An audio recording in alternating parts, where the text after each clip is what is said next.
He was a hard-working immigrant, striving for a better life. He was just a hard-working individual, took care of his mom, took care of his family. With a new wife and baby at home, all his hard work was worth it.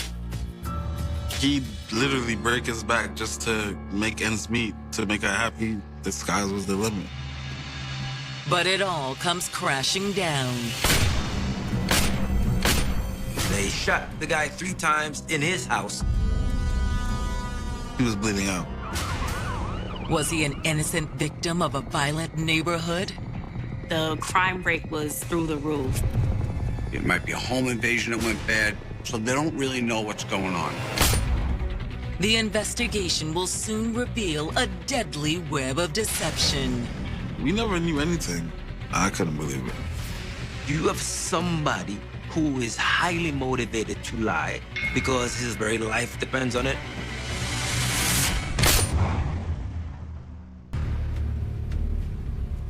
February 24th, 2013. It's Sunday afternoon in Brooklyn's Brownsville neighborhood.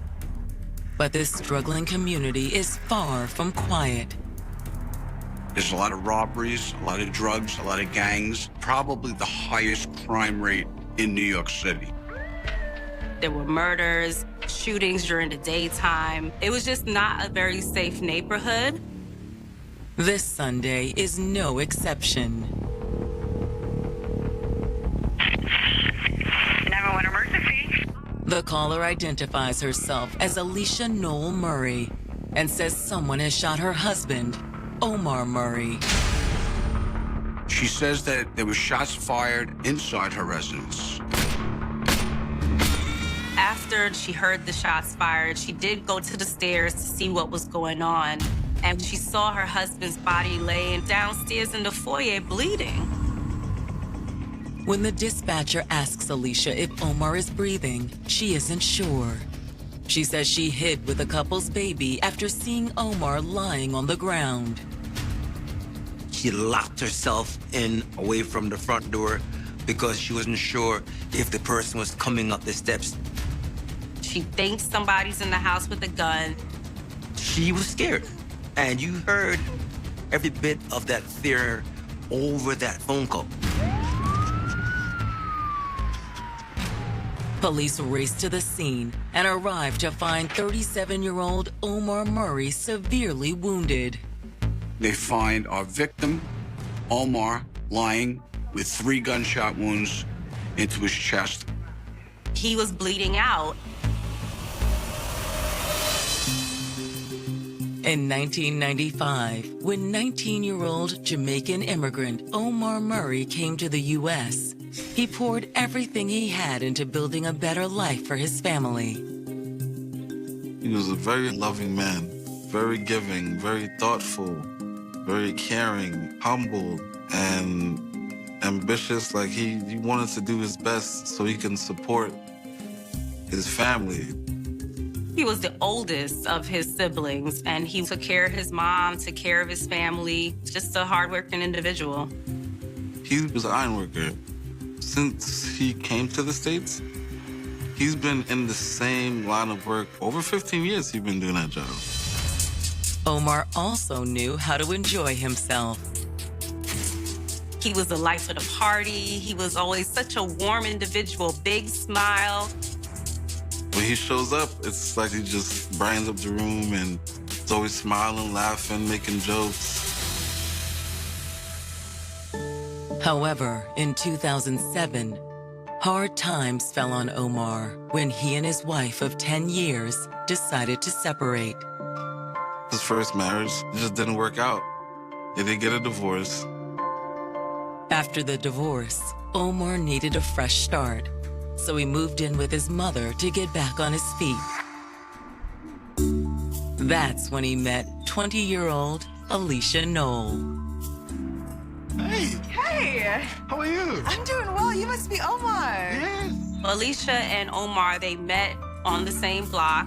They were kind of like, they were adults, but it was like girl next door kind of situation. And they struck up some kind of conversation. I used to come outside sometimes and see them talking, but I didn't think anything of it at first. They used to see each other back and forth. From that sort of warm experience, they started to have a relationship. It didn't take long for Omar to fall for Alicia. It evolved very quickly just because of seeing each other every day. Alicia represented a fresh start for Omar after his divorce. I've never seen him actually like so happy. Seeing him like connect with someone. Alicia was just as smitten with Omar, and despite their difference in age, the couple had no trouble forging their bond. They had a great time together. They used to go out, they used to travel together. To Omar's family, Alicia was a perfect fit for him. She'd be in the house, she'd be talking to my mom. We trusted her, and she started to become family. In 2009, the romance between Omar and Alicia was burning bright and showed no signs of fizzling out. They got engaged within the first 6 months of even dating. This was the woman of his dreams, the best thing that's ever happened to him. Omar and Alicia married in August of 2010. The wedding was really good. A lot of family came. We all had a great time. They seemed really, really happy. He was absolutely in love with his wife, and she was in love with him. It wasn't long before Omar and Alicia had another reason to celebrate. Shortly after they tied the knot, Alicia got pregnant and gave birth to Omar's daughter. He was very happy to be a new dad. This guy's a family guy. He loved his kids. With Omar making good money as an iron worker and Alicia as a registered nurse, to make sure they had room for their growing family, the couple bought a $500,000 townhouse in Brownsville. It was a nice two-family house where they were able to rent out the downstairs. The both of them were hardworking young people. Alicia and Omar had created a perfect life together. But a violent attack will rob them of their fairy tale ending when on February 24th, 2013, Alicia Noel Murray notifies police that her husband has been shot. She was very emotional. They trying to talk to her to figure out what's going on. EMTs rush to save Omar's life as detectives collect more information from Alicia. She saw Omar lying with 3 gunshot wounds into his chest, a lot of blood. While Omar fights for his life, police begin the investigation into what happened. The clock is ticking for Omar. Was Omar Murray in the wrong place at the wrong time? Or was he a target? With a new home and a new baby, 2013 appeared to start off perfectly for Omar and Alicia Murray. It seemed like it was a good time for them in their marriage. Now, on the afternoon of February 24th, the NYPD have just found Omar in the foyer of the couple's Brooklyn townhouse, bleeding from multiple gunshot wounds. He's still breathing. EMS takes him and they bring him to Brookdale Hospital for treatment. While the doctors work to save Omar, detectives are questioning Alicia about what she witnessed. When the detectives got on the scene, Alicia sounded like she was afraid. Alicia tells detectives that Omar had just returned home when he was attacked. He was going to pick up groceries to cook dinner. When he came back, she saw him coming into the house from the car. Alicia states she walked away from the window to meet Omar at the door, and that's when she heard gunshots. Alicia says once she heard the shots, she looked down the stairs and saw Omar laid out on the floor, then hid with her daughter in the back bedroom. Police ask Alicia if she knows who might be responsible, but she claims Omar was well-liked and didn't have problems with anyone that she knew of. He's just a really amazing person. One of a kind in a very positive way. No negativity came from that man. After getting Alicia's statement, officers escort her to the hospital while detectives continue their investigation. They come now process the crime scene. They're looking for the spent casings, a fingerprint, a shoe print, or anything that they can get to help them solve this crime. Crime scene investigators don't locate any shell casings, and there are too many fingerprints to get a clean lift. But they do see something that might provide some answers. They do see that there's cameras at this location, at the victim's house. They seem to be brand new security cameras. They, of course, go to check the cameras, but they weren't working. Detectives note the wire supplying power to the cameras was unplugged. Was this an oversight, or was it intentional? Detectives now turn to the surrounding neighborhood for possible witnesses. They're gonna canvass the area, they're gonna knock on doors. You look for possible witnesses that may have seen something that happened. While neighbors claim to have heard the shots, none of them saw the shooter. It can be a very rough neighborhood. There's gunshots every day, every night. People hear it so often, it's almost like they get accustomed to it. Detectives consider another possibility. With the neighborhood a hotspot for gang activity, perhaps residents were afraid of retaliation. In the Brownsville section, you had the Bloods, you had the Crips, and they all had their territorial areas. Had Omar been caught in the crossfire of rival gangs? As detectives, you start with the most logical, which would be a push and robbery, a home invasion, because it's common in that particular area. Based on the evidence so far, that doesn't appear to be the case. There was nothing stolen from the house. With a robbery ruled out, detectives move on to the next possibility. That Omar was targeted.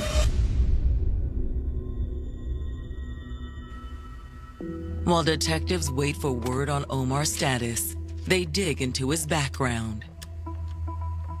Has he been involved with other gang members?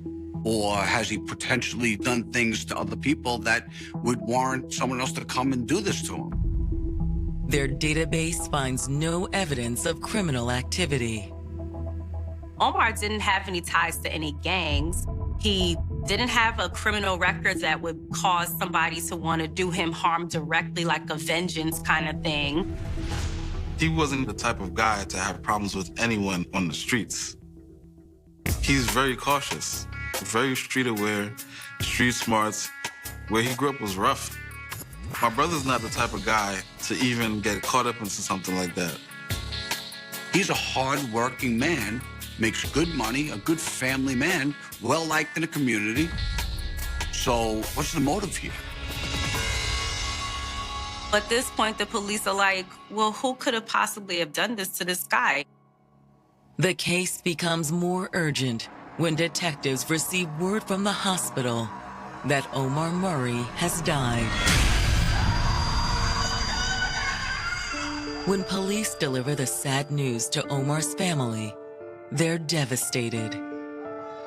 I fell down and started crying. I was on my knees. We were really close. And so I was out of it. Really heartbroken, man.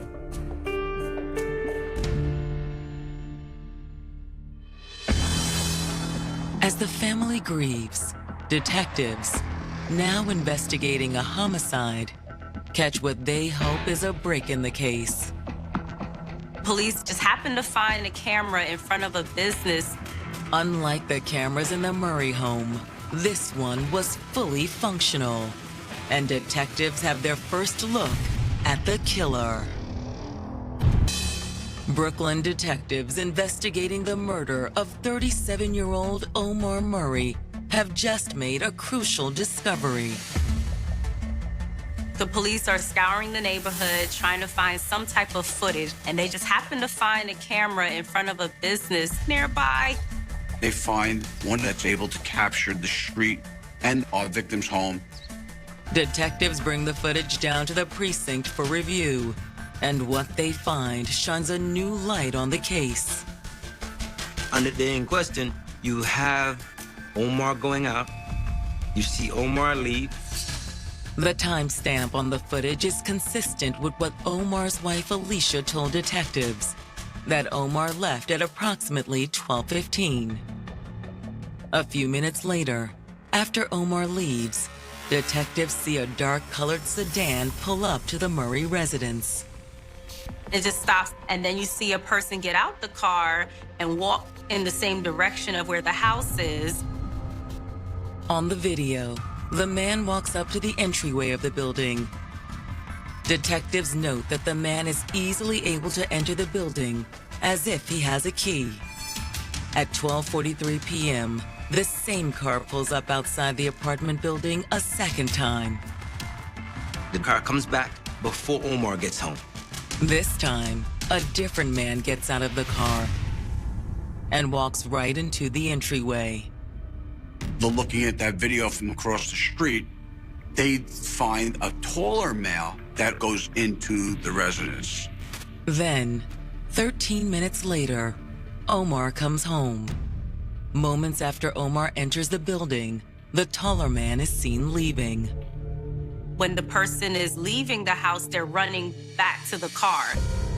To detectives, the video evidence leaves little doubt that this is Omar Murray's killer.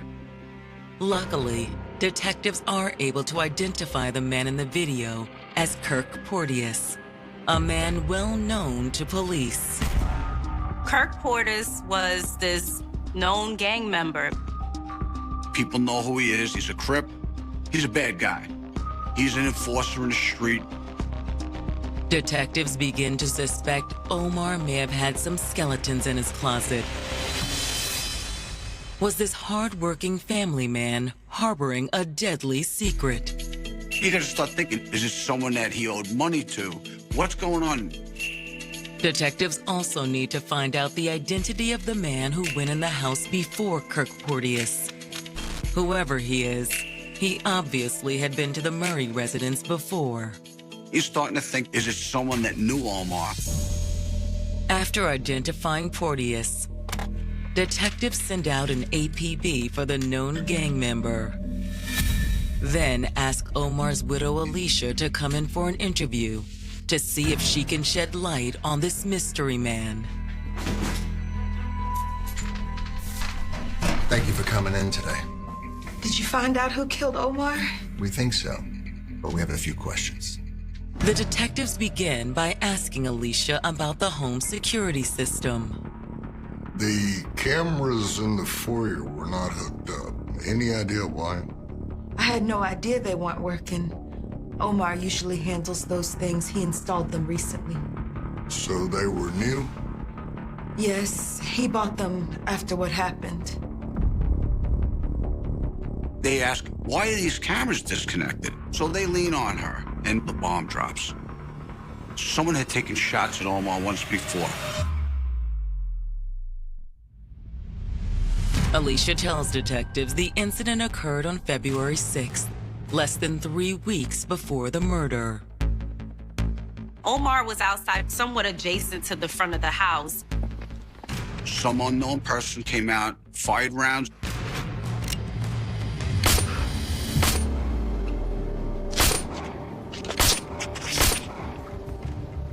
Omar escaped the hail of bullets and got in the house and screamed for Alicia, saying, "Somebody's shooting at me." Alicia tells detectives after the shooting, Omar became increasingly paranoid. He would circle the block like 3 times just to make sure no one's following him or anything. According to Alicia, in addition to the cameras, Omar had also purchased a revolver. She also claims she doesn't know where Omar kept the gun. Switching gears, detectives hope Alicia will recognize the man who seemed to unlock the door for Kirk Porteous. They show her this footage of these two men going in the house. When Alicia sees the footage, she's shocked to recognize one of the two men. When they question Alicia about this, she says, I have no idea who the taller gentleman is, but I know the other guy. Yes, I know him. She's like, oh, I don't recognize this guy, but this guy over here, that's Damien Lavelle. We've been having an affair. NYPD detectives investigating Omar Murray's murder have just ID'd the second of two men they believe to be responsible for the 37-year-old's death. A man named Damien Lavelle. And what's more, Omar's wife, Alicia Noel Murray, is the one to identify him. We believe he has a key to your home. How would he have that? He was remodeling a lower unit for us, so we gave him a key. I should also tell you, he and I were involved. She admits that she was having an affair with Damien. And now the police are like, whoa, what's going on here? Did Omar know? No, he was too busy to notice. When pressed by detectives, Alicia reveals her affair with Damien was in response to Omar's own infidelity. She found out that he was cheating just before they got married. But Alicia forgave him for it, and they still moved on and got married. Though she tried to repair the relationship, Alicia says their marriage was far from perfect. Those issues from before the marriage just continued into the marriage. She finds out that he's cheating again. Look, I was hurt and angry, but then I met Damien. Alicia tells detectives the news had come at a difficult time for her. She had just given birth. It was a difficult pregnancy for her. Alicia claims she first met Damien shortly before he started renovating the lower level of the Murray home. They used to see each other often, or to be clear, he used to see her. At some point, he started speaking to her. Emotionally, she was needy. She wasn't feeling beautiful. Alicia confesses eventually the innocent flirtation became physical. They became a little bit more intimate, and that's when the affair started. According to Alicia, the renovation work provided the perfect cover. He's downstairs fixing up the drywall. She's upstairs, and as soon as Omar leaves for the day, they will get it on in the house. After feeling both betrayed and neglected by Omar, Alicia relished the attention from Damien. Alicia also admits that as she became more angry with Omar, she began taking more chances with Damien. She actually admitted that they'd have sex while Omar was upstairs in the house. It was almost as if she wanted to get caught, or she wanted to hurt him as much as she was hurt. It wasn't something that she was proud of. However, according to Alicia, she knew the affair wouldn't fix things with Omar. She seems to be a little bit ashamed for even doing this. She said that she wasn't leaving her husband. She said at that point she didn't want to be with Damien anymore. Did you break it off with him? Yes, Well, how did he take it? he didn't want to hear it. He really wanted to be with her. They were gonna be together.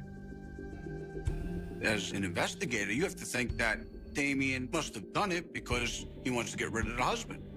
Realizing her affair with Damien may have led to Omar's death, Alicia breaks down.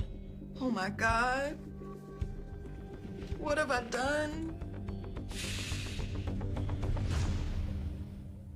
She believes it's her fault because she brought the guy into the house.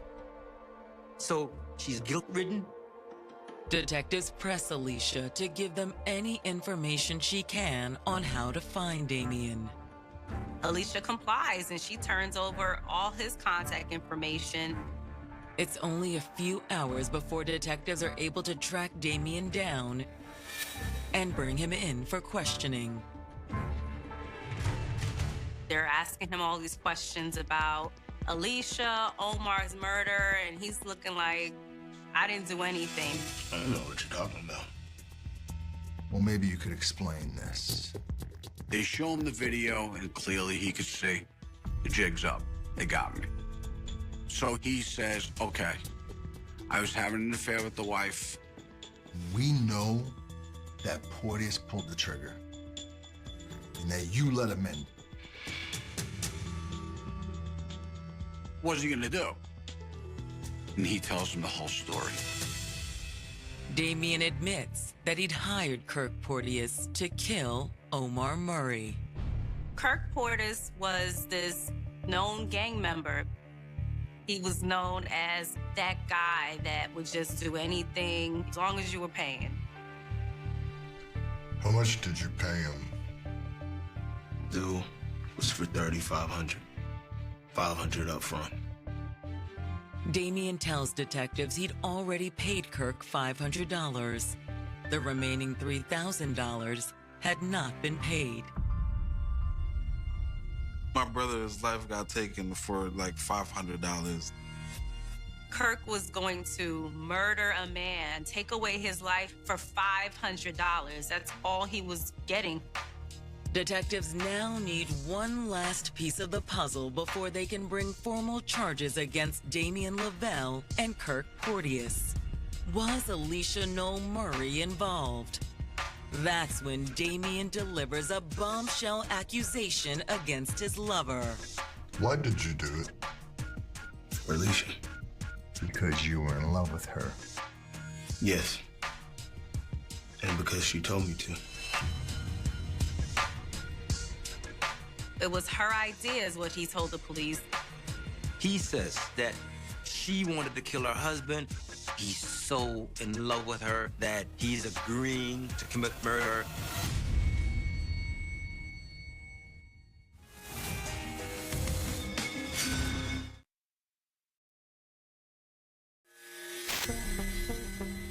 Damien Lavelle has just confessed to paying Kirk Porteous in a murder-for-hire plot to kill Omar Murray. But Damien claims he was acting on orders from his lover, Omar's wife, Alicia Noel Murray. Damien tells police that one day when they had just finished having sex, Alicia was telling Damien about how she really needs to get rid of Omar. Alicia was gonna give Damien $3,500 to pull off the job. Damien claims he was willing to go through the murder because of his feelings for Alicia. He was in love with this woman. He knew he wanted to be with her. And hearing this particular idea, he was gonna go along with it. Anything she wanted, he wanted to do it for her. He said that he thought that he and Alicia were going to ride off in the sunset together. After his confession, detectives book Damien on murder charges and escort him to a holding cell. With Damien in custody, police redouble their efforts to find Kirk Porteous. They start flooding the streets with officers. But it's not until March 1st, 5 days after Omar's murder, that detectives are finally able to track Porteous down. When police pick up Kirk, they're showing him all the evidence that they have against him. They tell him, Damien's giving you up. We know it was you. They know he's the shooter. He told us that he did it for Alicia, Who? Omar's wife. News to me. All Kirk can say is, I don't know any Alicia. I don't know who the guy is. It was just a simple job for him. It was nothing. Kirk claims all he knows is who hired him and who the target was. Damien's the one that said, hey, can you do this for me? And you didn't ask why he did it? Look, when the money's right, I don't ask any questions. He says, I never met Alicia. I don't know this woman. Never had any conversations. I only had a conversation with Damien. Detectives conclude their interview with Kirk Porteous and charge him with murder. They had Damien, and they had the shooter arrested 5 days after the murder. Now detectives are left searching for proof that Alicia was part of the murder plot. The police are getting accounts from Alicia, they're getting accounts from Damien, and the both of them, who are lovers, having an affair on a guy who is now dead, they're like, it wasn't me, it was that person. It wasn't me, it was that person. They needed to figure out what was going on here. Detectives decide to apply a little pressure and reveal to Alicia that Damien claims the plan was all hers. Thank you for coming back. We have some good news. We made an arrest on Damien. But we still have a few questions. It's about something Damien told us. Well, what did he say? That you asked to put the hit on Omar. What? No, that is a lie. Why would I put a hit on my husband, the father of my child? She said, listen, I didn't do this. I had nothing to do with this. She had no idea what Damien's plan was. Alicia insists it was never her intention to have Omar killed. She said, at the end of the day, they were trying to get their marriage back together again. She should not have brought Damien into the house. But it never had anything to do with killing her husband. The affair with Damien. It was her way of getting back at Omar. I was angry with Omar, but I didn't want him killed.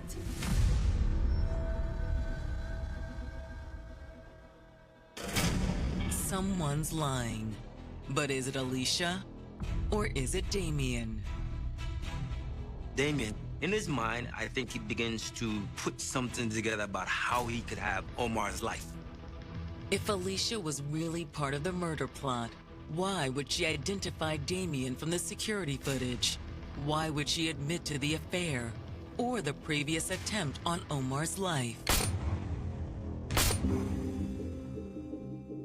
It just doesn't make sense. When you think about it, everything would point to Damien. That Damien orchestrated this whole thing by himself. However, detectives aren't quite ready to write off Alicia as a suspect. That's all we have for now. They release Alicia and reach out to Omar's family to gain insight into the couple's marriage. So once the police have all these different storylines about Alicia, Kirk, and Damien, they then decide to start back from square one. They go to the family. They want to talk to Omar's mom, his relatives. The family admits that the couple had their share of problems.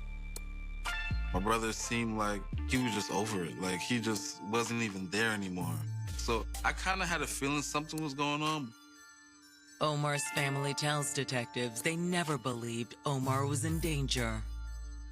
I felt something was wrong, but I didn't say like anything. I just asked him if he was all right. He was like, yeah, I'm good.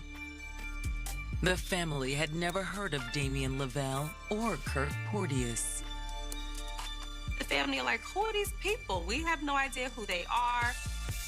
Talking to the family still leaves detectives with more questions than answers. Why would she be involved and why would she want her husband dead? Looking for answers, detectives pull the couple's financial records and make an astounding discovery. Omar and Alicia Murray were drowning in debt. The car payments are late, the mortgage is late. The mortgage was over $500,000. They have other kind of bills that are just piling up.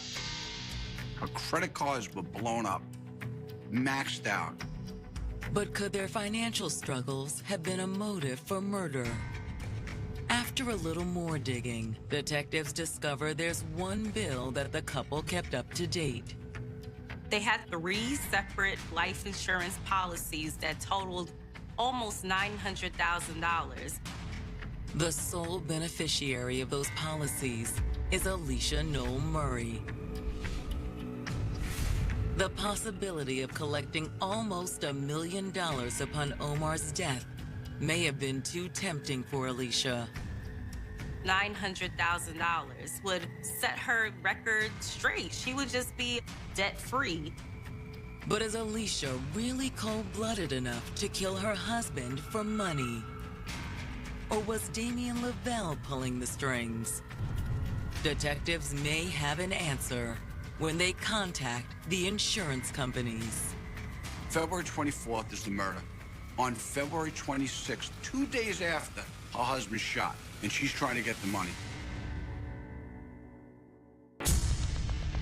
Detectives investigating the murder of Omar Murray have arrested 2 men, gunman Kirk Porteous and the man who confessed to hiring him, Damien Lavelle. Detectives now believe they've also uncovered a possible motive for Alicia Noel Murray's involvement in the crime. Almost $1 million worth of life insurance on Omar.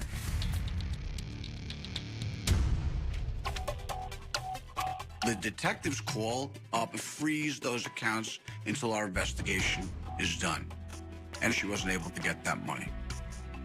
With the insurance payout on hold, investigators continue searching for evidence that can confirm Damien's story. The police get the phone records from Alicia. Combing through the phone records, detectives hit the jackpot. They were able to obtain text messages, which were incriminating. Police started decoding everything and looking at timestamps and realized that, hey, this was a joint venture between Damien and Alicia.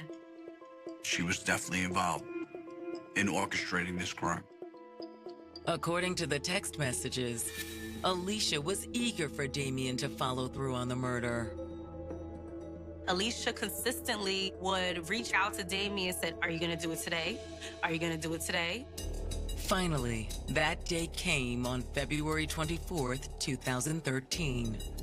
According to the phone records, Alicia sent Damien a text at 12:17, moments after Omar had left the house. She's telling him that Omar is going to the supermarket. The moment that they saw her text Damien while Omar was out the house, that was it. They knew that this was the moment.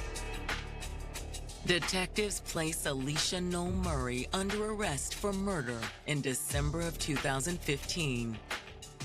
Alicia was indicted for the first-degree murder of her husband. I was happy. I would just want a revenge, man. It was just like an eye for an eye type of feeling. On May 15th, 2017, Alicia and Kirk Porteous, the alleged triggerman, both go on trial for Omar's murder. It was really interesting to see the two of them at the defense table together. They didn't know each other, and they really had no relationship with each other. The man who connects them, Damien Lavelle, is the prosecution's star witness. He said that she was the mastermind. On the stand, Damien Lavelle admits that he arranged the first attempt on Omar's life on February 6th at Alicia's request. After that attempt failed, Damien says Alicia hatched a new plan to take Omar's life, and this time it worked. Damien goes on to tell the court exactly how the murder unfolded. They drive to the house so Damien could pick up the murder weapon, which was Omar's gun. She supplied the gun that Omar had originally bought to protect himself. Are the cameras off? Yeah. Make it quick.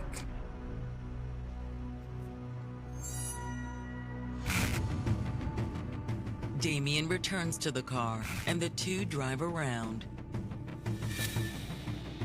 When they return at 12:43, Damien hands the gun to Kirk Porteous. Don't leave until I come back, understand?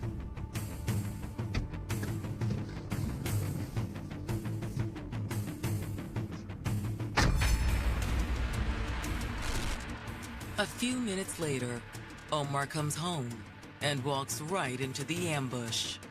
As Omar was opening the door to the house, Kirk opened fire on Omar.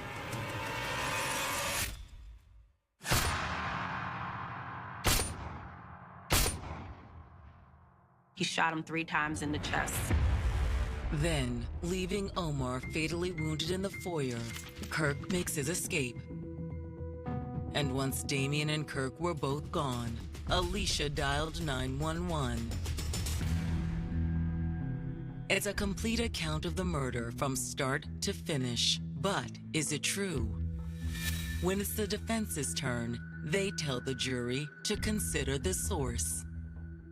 You have somebody who is highly motivated to lie because his very life depends on it. Then, after planting a seed of doubt in the jury's mind, the defense puts Alicia on the stand. She was just cool as a cucumber. She was very, very strong. Alicia is adamant that she had nothing to do with Omar's death. She said, it was Damien. He wanted me to be with him and orchestrated this whole thing by himself. Alicia also offers an explanation for the text she sent Damien shortly before Omar's murder. She claims her affair with Damien was still on, and she invited him over for sex. She said I asked him to come over for a quickie while Omar was out at the store. She can't be more sorry about the cheating, especially what it led to, which is the death of her husband. She did seem like she regretted ever meeting Damien. She said it over and over. It's wrong. But that is not evidence of murder. She's communicated with him just to say, look, he's not home. Come now. That's it. Will the jury agree? It only takes them 2 hours to reach a verdict. Alicia was convicted of first-degree murder. At Alicia's sentencing hearing, Omar's family argues for the maximum punishment. They laid it out there. What a cruel and terrible person she was. And she killed their son, their brother, for $900,000. Their words carry weight. The judge hands down the harshest sentence New York law allows. He gives a sentence of life without the possibility of parole. She just looked like a robot. She didn't look like she felt bad or she didn't look scared. The jury also finds Kirk Porteous guilty of second-degree murder, and the judge sentences him to life in prison. As for Damien Lavelle, the man who helped set up the hit, he receives a 15-year prison sentence. I don't care if he didn't, physically do anything. The soil of the Whispering Pines estate had been silent for 32 years, a manicured landscape of rolling green hills and dense, encroaching forest that guarded its secrets with a stoic, leafy defiance. It was here, in the heart of the Pacific Northwest, that a missing persons report filed in the bitter winter of 1994 had slowly calcified into local legend, a ghost story told by parents to children to keep them from wandering too close to the estate's rusted perimeter fence. The victim, a 19-year-old artist named Clara Vance, had been the soul of the community, a young woman whose laughter was described by those who knew her as a bright, frantic contrast to the suffocating stillness of the town. She hadn't just vanished. She had been erased. One moment she was sketching on the banks of the creek, and the next she was a void, leaving behind nothing but a charcoal stick and a half-finished portrait of a man whose face remained an indistinct blur, a smudge of soot that detectives would stare at under high-powered magnifiers for decades.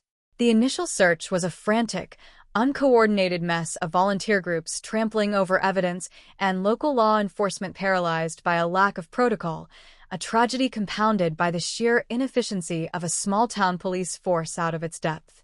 The cold, wet mud of the region had swallowed her tracks, and by the time the spring thaw arrived, the hope of finding Clara had begun to ferment into the sour certainty of loss. Years stretched into a bleak timeline of false starts and dead ends, a parade of suspects who ranged from the tragically incompetent to the genuinely sinister, but nothing ever stuck. The estate itself changed hands, its new owners carving out garden beds and installing stone walkways, oblivious to the fact that they were essentially landscaping over a crime scene that had baffled the finest investigative minds in the state. Every time the rain turned the soil, the town would hold its breath, waiting for the earth to surrender its hostage, but the ground kept its secrets. It was a cold case in the truest sense, a narrative frozen in the mid-90s, a flickering, fading signal in the static of time. But then came the breakthrough, a piece of buried evidence that wasn't found in a file cabinet or a dusty evidence locker, but unearthed by a sudden, violent mudslide that tore away the northern bank of the estate's creek, exposing a metallic glint in the churned, dark earth. It was a heavy, rusted lockbox, partially encased in root and clay, a time capsule of terror that had been waiting for the exact moment the earth decided it could no longer hold the truth. The box contained more than just artifacts. It contained a roadmap of a killer's meticulous, methodical madness. Forensic teams swarmed the site, their spotlights cutting through the dense night air like lasers as they sifted through the layers of rot and decay, recovering items that had been meticulously preserved by the oxygen-starved mud. There was a locket, still holding a photograph of Clara. There were journals, their pages brittle and stained, detailing the killer's observations from the very shadows where he had watched her paint. And there was a map, hand-drawn in ink that had miraculously survived, marking not just the location of the body, but the location of others, a chilling, expansive geography of murder that suggested the Whispering Pines case was not an isolated incident, but the foundation of a long-standing, unpunished reign of terror. The shockwaves of this discovery hit the town with the force of an earthquake. People who had grown up in the shadow of the case found themselves looking at their neighbors, their mentors, and their own family members with a sudden, sharp-edged suspicion. The killer hadn't been some drifter passing through. He had been a fixture, a man woven into the everyday fabric of their lives, someone who had attended the memorial services, who had offered his condolences to Clara's parents, and who had lived among them while carefully curating his own private museum of horrors. The investigation that followed was a masterclass in modern forensics, a systematic exhumation of the past that pulled threads loose until the entire tapestry of deception collapsed. The lab results were nothing short of miraculous, the ancient DNA samples extracted from the locket yielding a profile that shattered the alibi of a man who had long been considered above reproach. He was a local historian, a man whose love for the town's past had been the perfect mask for his own dark contributions to it. When the lead detectives finally cornered him in his study, surrounded by the very books and artifacts he had spent a lifetime collecting, the mask didn't just slip, it dissolved. He looked at them not with the fear of a guilty man, but with the weary detachment of a creator whose work had finally been interrupted. The arrest was silent, professional, and devastatingly efficient, a moment of profound cosmic balance that the town had been yearning for since the first snow fell in 1994. The trial was a televised spectacle of justice, with the prosecutor laying out a timeline of agony that spanned 3 decades, showing how the killer had used his position as a pillar of the community to cultivate his victims, to stalk them, and eventually to inter them within the very geography he had sworn to protect. The courtroom was a crucible of raw, unfiltered emotion, where the secrets of the mud-drenched lockbox were finally laid bare. The journals, read aloud for the first time, revealed a voice of chilling, clinical detachment, a man who viewed his victims not as people, but as stories to be finished, chapters to be closed, artifacts to be preserved in the dark. It was a descent into the mind of a monster, a narrative that turned the stomachs of the jurors and left the spectators in a state of stunned, paralyzed horror. The defense's attempts to frame him as a victim of his own compulsions were shattered by the physical evidence, the sheer, undeniable reality of the lockbox and its contents, which served as a tangible indictment of his premeditation. When the verdict came, a unanimous guilty, that was shouted by the foreman with a force that seemed to echo through the very foundations of the courthouse, the room erupted, not in joy, but in a cathartic, soul-deep release of collective grief that had been dammed up for 32 years. The monster was unmasked, the case was solved, and the earth of Whispering Pines had finally yielded its bitter, long overdue fruit. But even with the verdict, the ghost of Clara Vance remains in the quiet, empty spaces of the town. The estate has been cordoned off, a permanent, solemn memorial to the lives that were stolen, but the scars on the community remain visible, a jagged topography of trauma that will take generations to heal. People walk the creek banks differently now, with a wariness born of the knowledge that the ground beneath their feet is no longer just soil. It is a witness.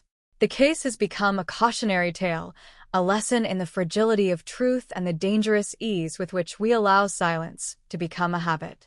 The detective who led the case, a man who had spent the better part of his career chasing the ghost of Clara, sat in his office after the trial, surrounded by the empty boxes of evidence, and realized that while the box was closed, the story would never truly be over. It was a reminder that justice is not a finish line. It is a weight, a responsibility that we all carry, a commitment to keep looking into the dark, even when the silence seems absolute. The whispers in the pines have finally stopped, replaced by the heavy, lingering reality of what was done, and what it took to finally see it. The legacy of the lockbox is one that will ripple through the annals of criminal investigation for years to come. It serves as an eternal testament to the reality that in the world of cold cases, time is not always a shield for the guilty. It is a fragile, unpredictable variable, a tide that can bring the truth to the surface at the most unexpected moments. The Whispering Pines case has become the gold standard for how to handle the long dead, the forgotten, and the erased, a beacon of hope for every family who is currently waiting for their own mudslide, their own lockbox, their own moment of justice. It reminds us that no matter how long the darkness holds its subjects, the truth is a light that is persistent, patient, and eventually inevitable. The town of Whispering Pines moves forward, a little wiser, a little more guarded, and deeply, irrevocably changed by the revelation that the monsters we fear are not always hiding in the dark. They are often the ones walking in the daylight, holding the keys to the very history they claim to protect. And so, the investigation concludes, but the story of Clara Vance, the artist who loved the woods, remains. A charcoal sketch now fully rendered, a life restored to memory, and a secret that has finally, at long last, been brought into the light of day. The final, haunting echo of this case is the silence that follows the revelation. It is the silence of a town that has had to confront the most uncomfortable of truths, that the killer was one of them, a man they trusted, a man they respected, a man they allowed into their homes. It is a silence that forces them to look at their own reflections and ask if they were complicit in his masquerade, if their own silence allowed the killer to flourish. The Whispering Pines case is not just a story of a monster. It is a story of a community that was asleep, a town that was willfully ignorant of the dark reality growing in its own backyard. It is a cautionary tale that will be whispered for generations, a reminder that the price of our ignorance is the lives of those we hold most dear. Clara Vance was the victim, but in a very real, very tragic way, the town itself was the casualty of its own blind, stubborn trust. As the sun sets over the Whispering Pines estate, casting long, skeletal shadows over the creek, the wind seems to hum a final, mournful tune, a lullaby for the lost, a warning for the living. The case is closed, the files are archived, and the killer is behind bars, but the work of remembrance is just beginning. The town will always be defined by this moment, this intersection of mud and memory, this final, devastating accounting of a life cut short. The story of the Whispering Pines killer is not a history. It is a heartbeat, a pulse that will continue to move through the town, reminding everyone that truth is not something we wait for, it is something we build, day by day, choice by choice. Clara is no longer just a missing person. She is a memory made whole, a name reclaimed from the mud, and a soul that has finally found its rest in the quiet, enduring light of justice. The Whispering Pines case is solved, the mystery is gone, and the town is left to rebuild, one memory at a time, on a ground that is finally, at long last, been washed clean. The recovery of the lockbox was not merely a breakthrough, it was a seismic event that shattered the fragile equilibrium of Whispering Pines. As the forensic teams continued their work, the true nature of the box began to reveal itself not as a container for trinkets, but as a carefully curated archive of calculated malice. Each item pulled from the mud carried the weight of a stolen life. There were Polaroids, water-damaged but still hauntingly clear, depicting victims in the final moments of their autonomy, their expressions frozen in a mixture of confusion and dawning terror.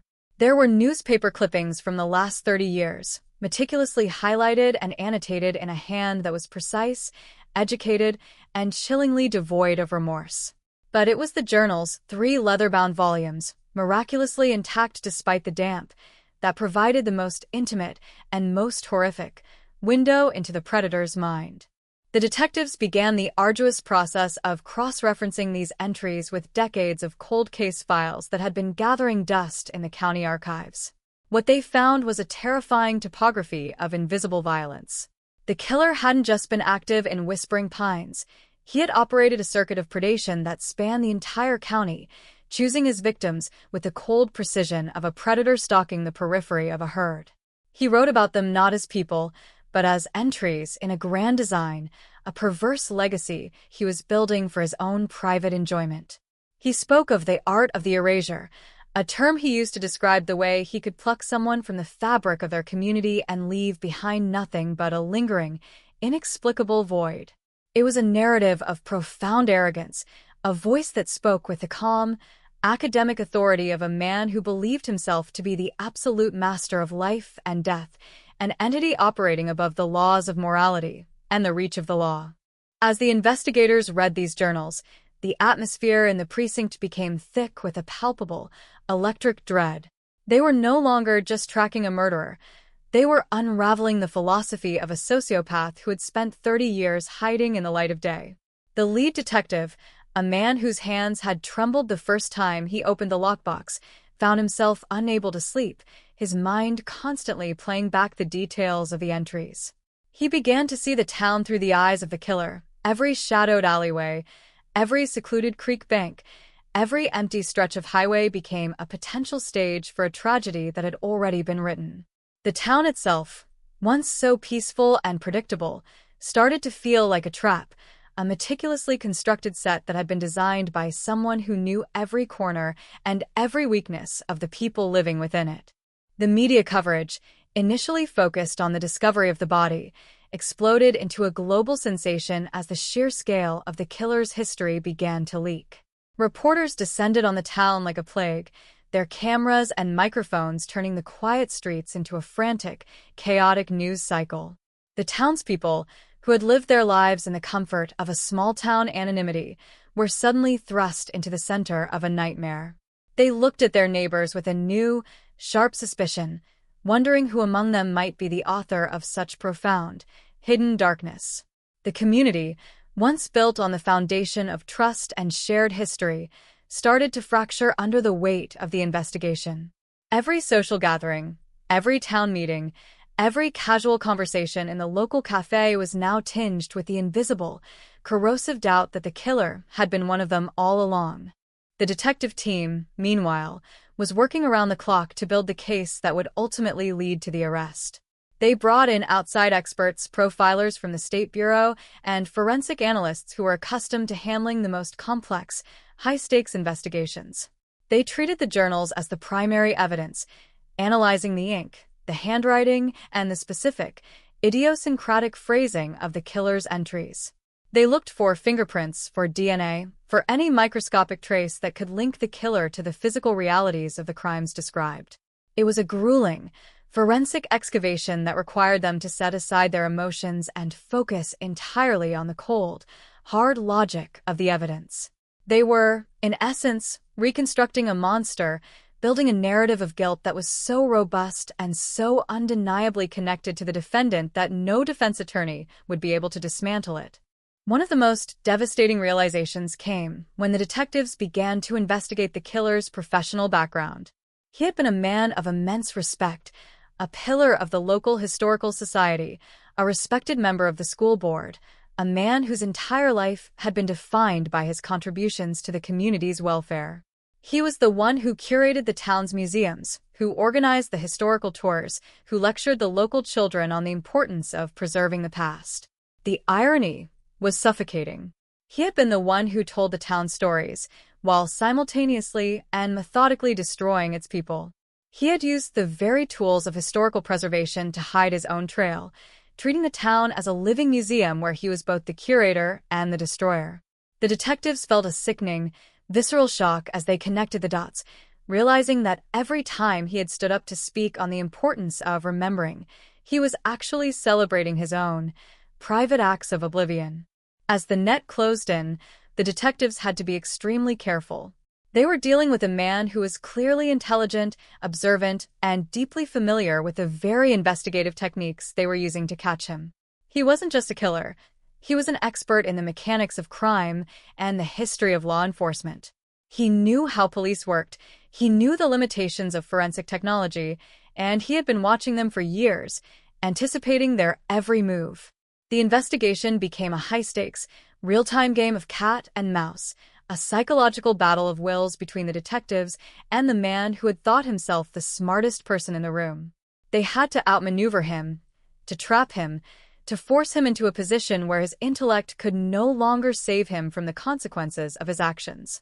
One night, as the team was reviewing the latest leads, one of the investigators noticed something in the journals that had been previously overlooked, a specific date that didn't match any of the known disappearances, but instead marked a planned event that had been canceled at the last minute due to a freak storm. It was a detail so small, so seemingly insignificant, that the original investigators would have discarded it, but the current team, armed with the context of 30 years, realized it was the key to unlocking the killer's pattern. It revealed that he had been stalked by his own hubris, a victim of his own obsessive need for perfection. He had left a trail that was now, for the first time, visible to those who knew exactly how to look. The detectives began to piece together the events of that date, finding that the killer had, in fact, committed a crime that night, a murder that had been misattributed to a random act of violence in a neighboring town. This was the breakthrough that blew the case wide open. They had a verified crime, a witness account that had been buried in the archives, and the killer's own confession, written in his own hand, tucked inside the journal. The detectives felt a surge of adrenaline, a cold, sharp-edged certainty that the hunt was finally coming to an end. They didn't just have a profile, they had a roadmap of his entire criminal career, from the first tentative steps in the early 90s to the established, predatory routine that had defined his life for the next 3 decades. They were ready. The warrants were drafted, the surveillance teams were deployed, and the entire department was mobilized for a final, decisive strike. The tension in the town was at an all-time high. People were on edge, the news media was breathless, and the atmosphere felt as though it were being charged by an approaching, unstoppable storm. The detectives, maintaining a calm, disciplined, professional exterior, prepared for the final confrontation.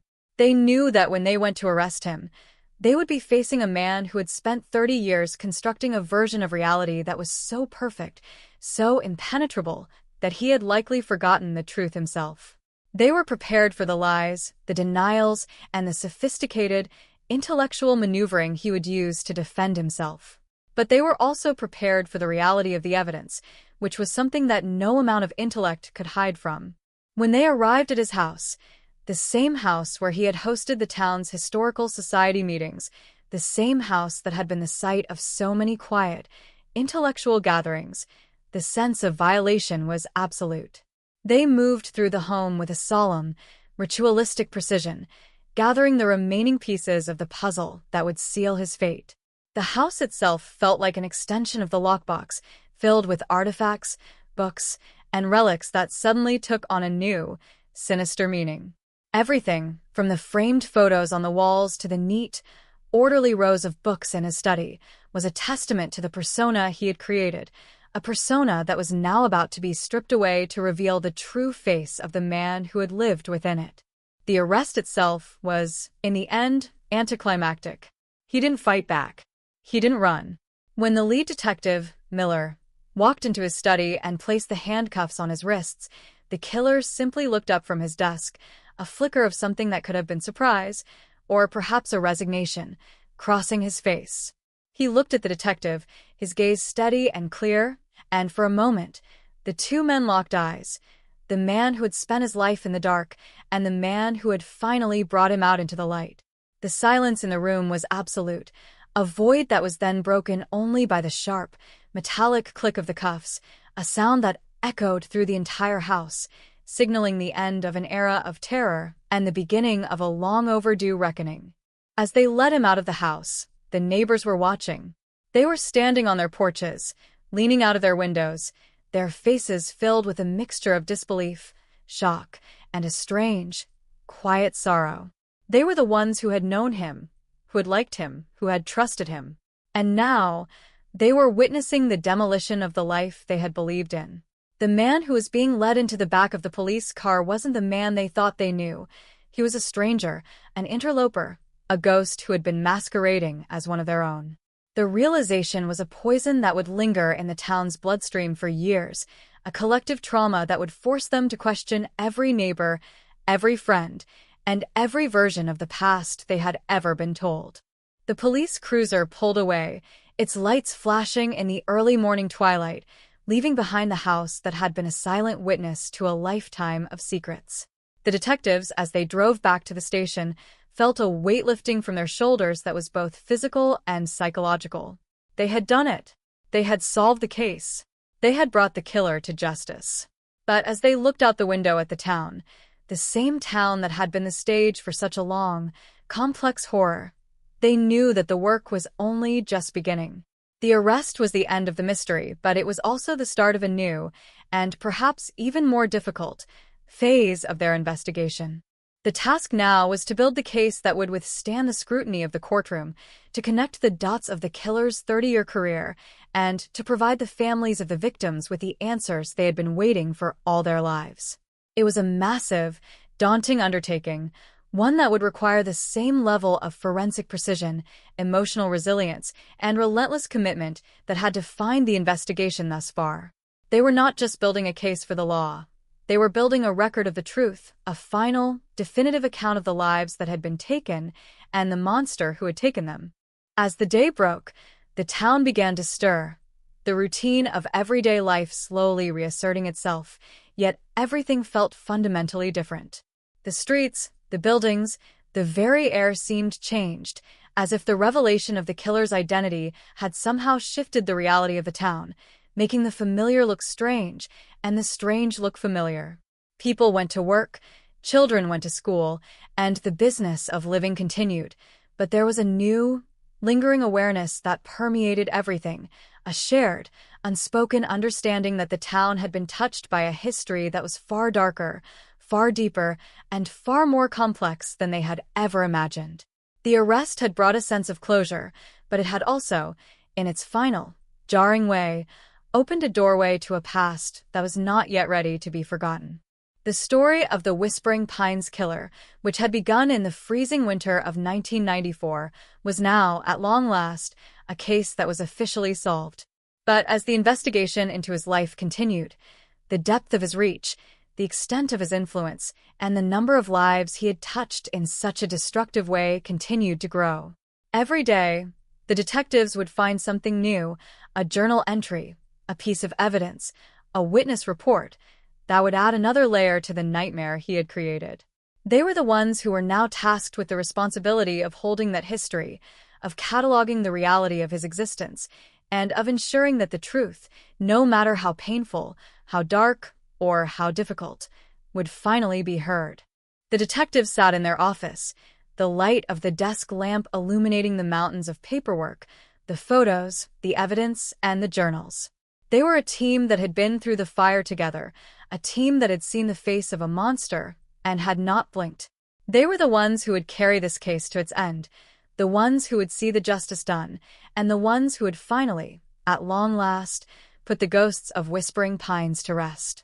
They were the silent, steadfast guardians of the town, the ones who had found the truth in the mud and had held it up to the light, ensuring that the dark would never again be the shroud that protected the predator. As they worked, The silence of the night was broken only by the rhythmic clicking of their keyboards and the rustling of papers, the sounds of a team that was focused, committed, and ready for whatever came next. They had moved from the realm of the unsolved to the realm of the proven, and in doing so, they had brought the town from the darkness of ignorance into the light of the truth. It was a long road, a difficult road, and one that they had walked together, every step of the way, driven by a common purpose and a shared commitment to the justice that had been so long, so agonizingly, delayed. The case of the Whispering Pines killer, which had been the central, defining mystery of the town for over 3 decades, was now, in every sense of the word, a solved case. But the resonance of that resolution, the depth of the trauma it had unearthed, and the length of the healing process that was to follow were realities that the detectives and the town would have to face together. They were the ones who would have to live with the aftermath, who would have to reconcile the past with the present, and who would have to find a way to move forward into a future that was, at long last, finally, their own. And in that, they were not alone. They were a community that had finally, through the shared, bitter experience of the truth, found a new, resilient, and enduring way to stand together. The night continued to turn. The city of Chicago, so far from the small town of Whispering Pines, continued its own frenetic pace, but for the team working in the heart of that Pacific Northwest town, the focus remained on the one story that was finally reaching its conclusion. They were the architects of this resolution, the ones who had seen the truth through the mud, and they were the ones who would carry the weight of that truth, in all its complexity, to the end of the line. The case was solved, the mystery was over, and the story of the Whispering Pines killer had finally, at long last, been brought into the light of day. The silence that had once protected him was now the silence that would witness his justice, a justice that was final, absolute, and undeniably deserved.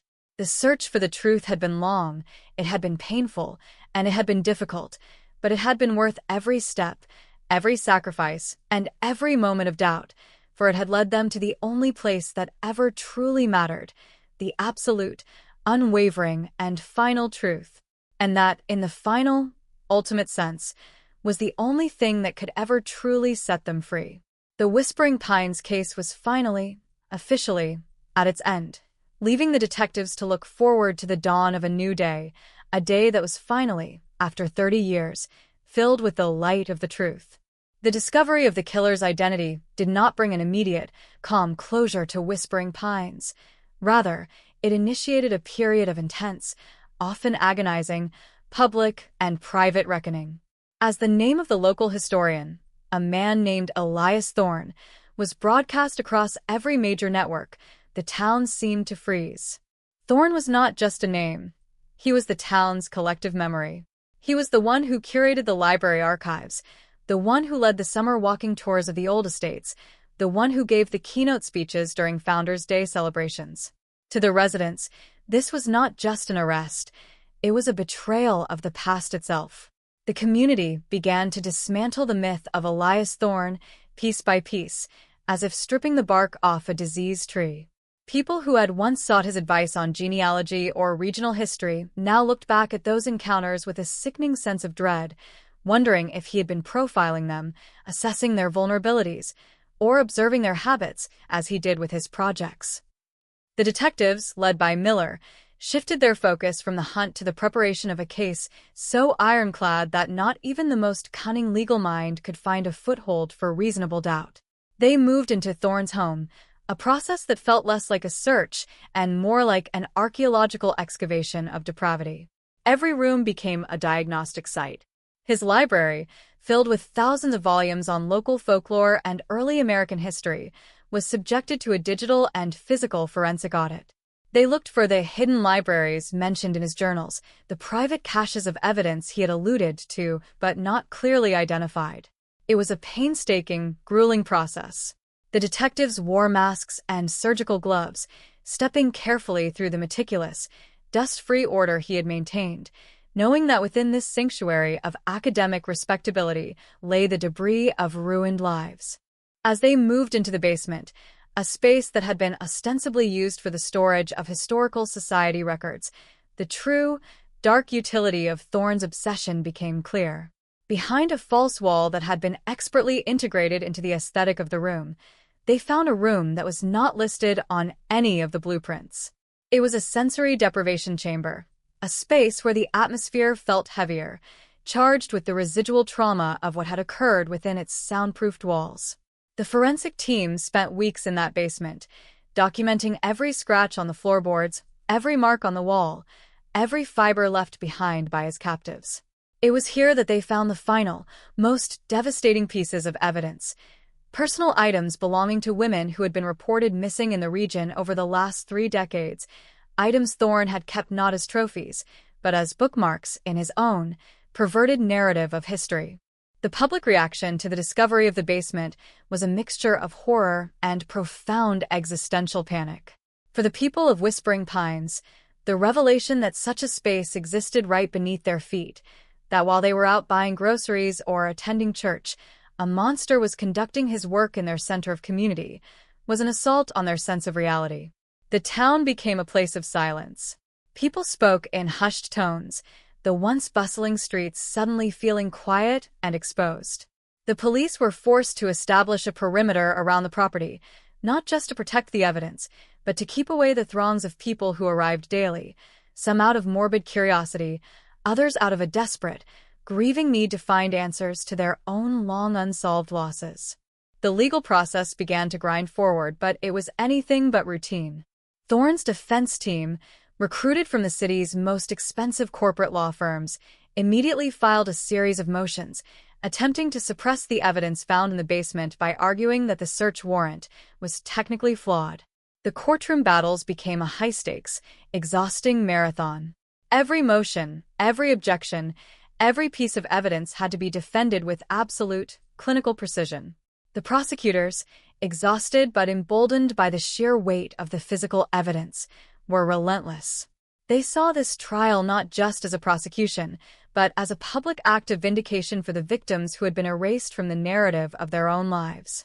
Outside the courtroom, a different kind of justice was being sought.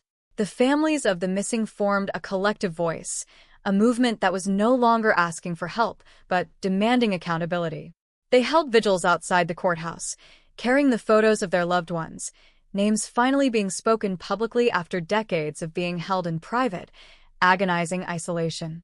They were the ones who truly understood the weight of Thorne's historical project. They were the ones who had lost the people who made their own histories complete. Their persistence, their presence, and their sheer, enduring resolve became the moral compass of the case, a constant, unavoidable reminder that the law was only one part of a justice that was fundamentally restorative in nature. Inside the trial, the defense's strategy took a turn that was both predictable and deeply insulting.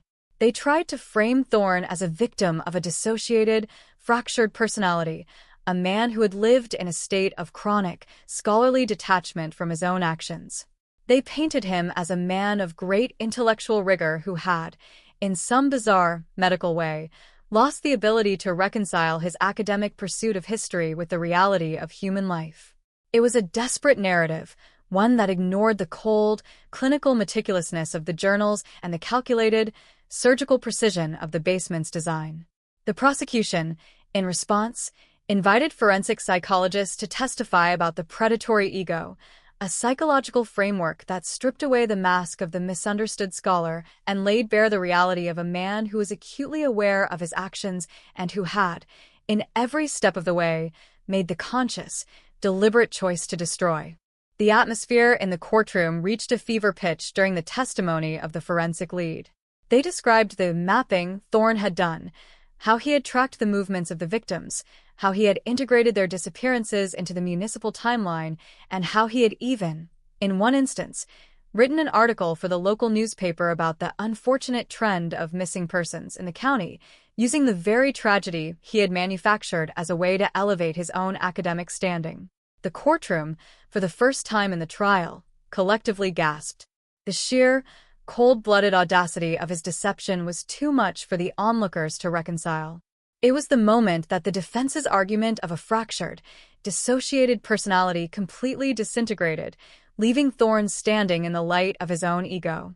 Throughout this, Thorne remained the same, still, detached, an observer in his own life.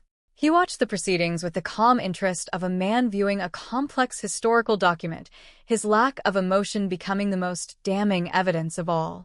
It was not the behavior of a man who was struggling with his own actions. It was the behavior of a man who was still trying, even in the face of his downfall, to curate the narrative, to remain in control of the story that would define him for posterity. But the jury saw past the mask. They saw the evidence, they heard the testimony, and they understood the depth of the betrayal. They were not looking at a scholar. They were looking at a predator who had spent his life harvesting the very community that had welcomed him into its fold. As the trial entered its final, closing act, the town of Whispering Pines began to change. The anger and the fear that had defined the post-arrest period began to transition into a new kind of collective awareness. The town started to reclaim its narrative. They began to hold public forums where they discussed the importance of transparency, of community engagement, and of the necessity of questioning those who hold power, academic or otherwise. They were, in essence, writing a new chapter for themselves, one that was built on the foundation of the truth that had been unearthed from the mud of the Whispering Pines estate. They realized that their resilience as a town would be determined not by their ability to forget the past, but by their courage to use it as the foundation for a future where such an erasure could never again take place. The investigators, meanwhile, were closing the final, remaining files. They had successfully linked Thorne to 12 disappearances across the state, a shocking total that confirmed their worst fears about the depth of his operation. They were now working with the state and federal authorities to catalog these cases, to provide the families with the answers they had long been denied, and to ensure that the Thorne case would be a landmark in the history of criminal forensics. They knew that their work was not finished, that the process of justice, the process of healing, and the process of reconstruction would be a long, difficult road, but they also knew that they had done their part. They had brought the light of the truth into the dark places, and they had ensured that the voice of the victims would finally, decisively, be the one that would tell the final, lasting story. The final verdict, when it finally arrived, was a foregone conclusion. Guilty on all counts. The jury didn't look at Thorne when they delivered it. They looked at the families, a gesture of recognition that carried the weight of everything they had witnessed. Thorne didn't blink. He stood as the sentence was read, life without the possibility of parole, and remained the same, calm, detached observer, a man who had finally, in the eyes of the law, run out of history. As he was led away, the courtroom felt as though it had finally released a long-held breath. The silence was not the silence of fear. It was the silence of justice, a silence that signaled the end of a long, cold winter and the promise of a future that, at long last, could finally begin to thaw. The story of the Whispering Pines killer is one that will continue to be told, but it will no longer be told in the way he had intended. It will not be his history. It will be the history of those he tried to erase. It will be the history of the families who never stopped looking, the detectives who never stopped believing, and the community that refused to let the silence be the final word.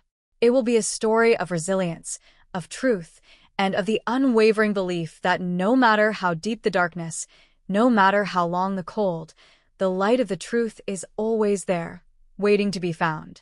As the town of Whispering Pines moves forward, as it continues the slow, steady work of healing and rebuilding, it carries with it the lessons of the Thorne case like a weight that has finally been properly balanced. They are a community that is no longer content to look at the surface. They are a community that has learned to look deeper, to question, to care, and to act. They are a town that has earned its history, not by archiving it, but by living it with all its complexities, its shadows, and its light. The story of the Whispering Pines killer has ended, but the story of the town, of its resilience, its growth, and its unwavering pursuit of the truth, is one that will continue to be written, day by day, for as long as there is a community to call its own. And that, in the final, ultimate sense, is the most profound, most lasting justice of all. The detectives, in the days following the sentencing, finally returned to their desks to clear out the remaining paperwork. The Thorne case, which had dominated their lives for nearly a year, was now a matter of administrative history. But they were not the same people who had walked into the basement of that house on the day of the arrest. They had seen the limits of human depravity and the resilience of human hope, and they had been fundamentally changed by the experience. They looked at their work differently now. They saw the connections, the patterns, and the potential for resolution that they had never before dared to imagine. They knew that the fight against the darkness was never truly over, but they also knew, with a certainty that had been forged in the crucible of this case, that they were equipped for the battle and that they had the support of a community that was finally, truly, standing with them. The Whispering Pines estate, once the site of the most harrowing mystery in the state's history, has now been repurposed. The land, once associated with the dark, hidden life of Elias Thorne, has been transformed into a community park and a memorial for the victims. It is a place where families go to play, where the library hosts its summer reading programs, and where the history of the town is remembered, not as a celebration of the past, but as a reflection on the importance of the present. It is a place of light, of life, and of healing, a transformation that stands as the final, absolute rejection of the narrative that Thorne had tried to write. The mud, once the repository of his secrets, is now the soil in which the future of the town is taking root, a testament to the fact that the light of the truth is the only force that can truly and forever wash away the darkness. The story of the Whispering Pines case is the final, definitive lesson in the power of the truth. It is the story of how a seemingly impossible, deeply buried secret, when confronted with the light of persistence and the strength of a community, cannot survive. It is the story of how the very artifacts of a killer's ego, the journals, the basement, the records, become the tools of his undoing, a poetic, ultimate justice that serves as a warning to anyone who believes that they can live their life in the dark. The cold case is finally over. The mystery is solved, and the town of Whispering Pines, finally, after 30 years of silence, has the voice to tell its own true story, a story that is not defined by its shadows, but by the light of the truth that has finally and definitively set it free. The final legacy of the Thorne investigation will always be the realization that no secret is ever truly buried as long as the truth is sought with the same relentless passion that defines the human spirit. The Whispering Pines case, which began in the freezing winter of 1994, has finally reached its destination, a destination that is not just a courtroom or a prison cell, but the collective consciousness of a community that is now, finally and unmistakably, at home with itself, with its past, and with the truth that has guided it back into the light, where it belongs, forever and always. The story of Whispering Pines is now complete, a narrative that stands as a beacon of justice in a world that so often feels like it's lost in the dark. It is a story that reminds us all that as long as we hold on to the truth, we will never truly be lost. The case is solved, the mystery is gone, and the town of Whispering Pines, in all its complexity and courage, is finally and truly at peace. The light of the truth, once so elusive, now stands as the final, absolute, and unyielding foundation upon which the town of Whispering Pines builds its future, a future that is not defined by the shadows of the past, but by the light of the truth, which we now know, through our own hard-won experience, is the only way to truly and forever be free. The mystery is resolved, the killer is held to account, and the truth has found its final, enduring home in the heart of the community that refused to let it go. And that, in the final, ultimate, and absolute sense, is the only way for any town to ever be free. The story is told, the mystery is solved, and Whispering Pines stands ready for the future, guided by the light of a truth that will never, ever fade away. The aftermath of the Whispering Pines trial was not merely a sigh of relief. It was a profound, atmospheric shift that seemed to alter the very climate of the town. For weeks, the courthouse steps remained a site of pilgrimage, a place where people left flowers, notes, and photos of their missing loved ones. Not just Clara Vance, but the dozens of other souls whose fates had finally been tethered to the name of Elias Thorne. The sheer, crushing weight of the revelations had forced the town into a state of collective introspection that was both necessary and deeply painful. They were no longer the quiet, idyllic community of the past. They were a town that had peered into the abyss and realized, with a terrifying clarity, that the monster had been sitting at their dinner tables, shaking their hands, and curating their history. As the physical evidence was cleared from the estate and the basement of the Thorne residence was finally scrubbed clean by professional remediation teams, the local government began the delicate, bureaucratic process of deciding what to do with the physical legacy of the crimes. The journals, the Polaroids, and the artifacts were moved into a high-security state archive, treated not as curiosities, but as evidence of a systemic failure to protect the vulnerable. The detectives, Miller and his team, found themselves transitioned from investigators into historians of a sort, tasked with compiling the final, comprehensive report that would serve as the definitive account of the Thorne era. This was their final duty, to ensure that the truth was not just recorded, but that it was protected against the inevitable attempts of future generations to romanticize or minimize the horror of what had occurred.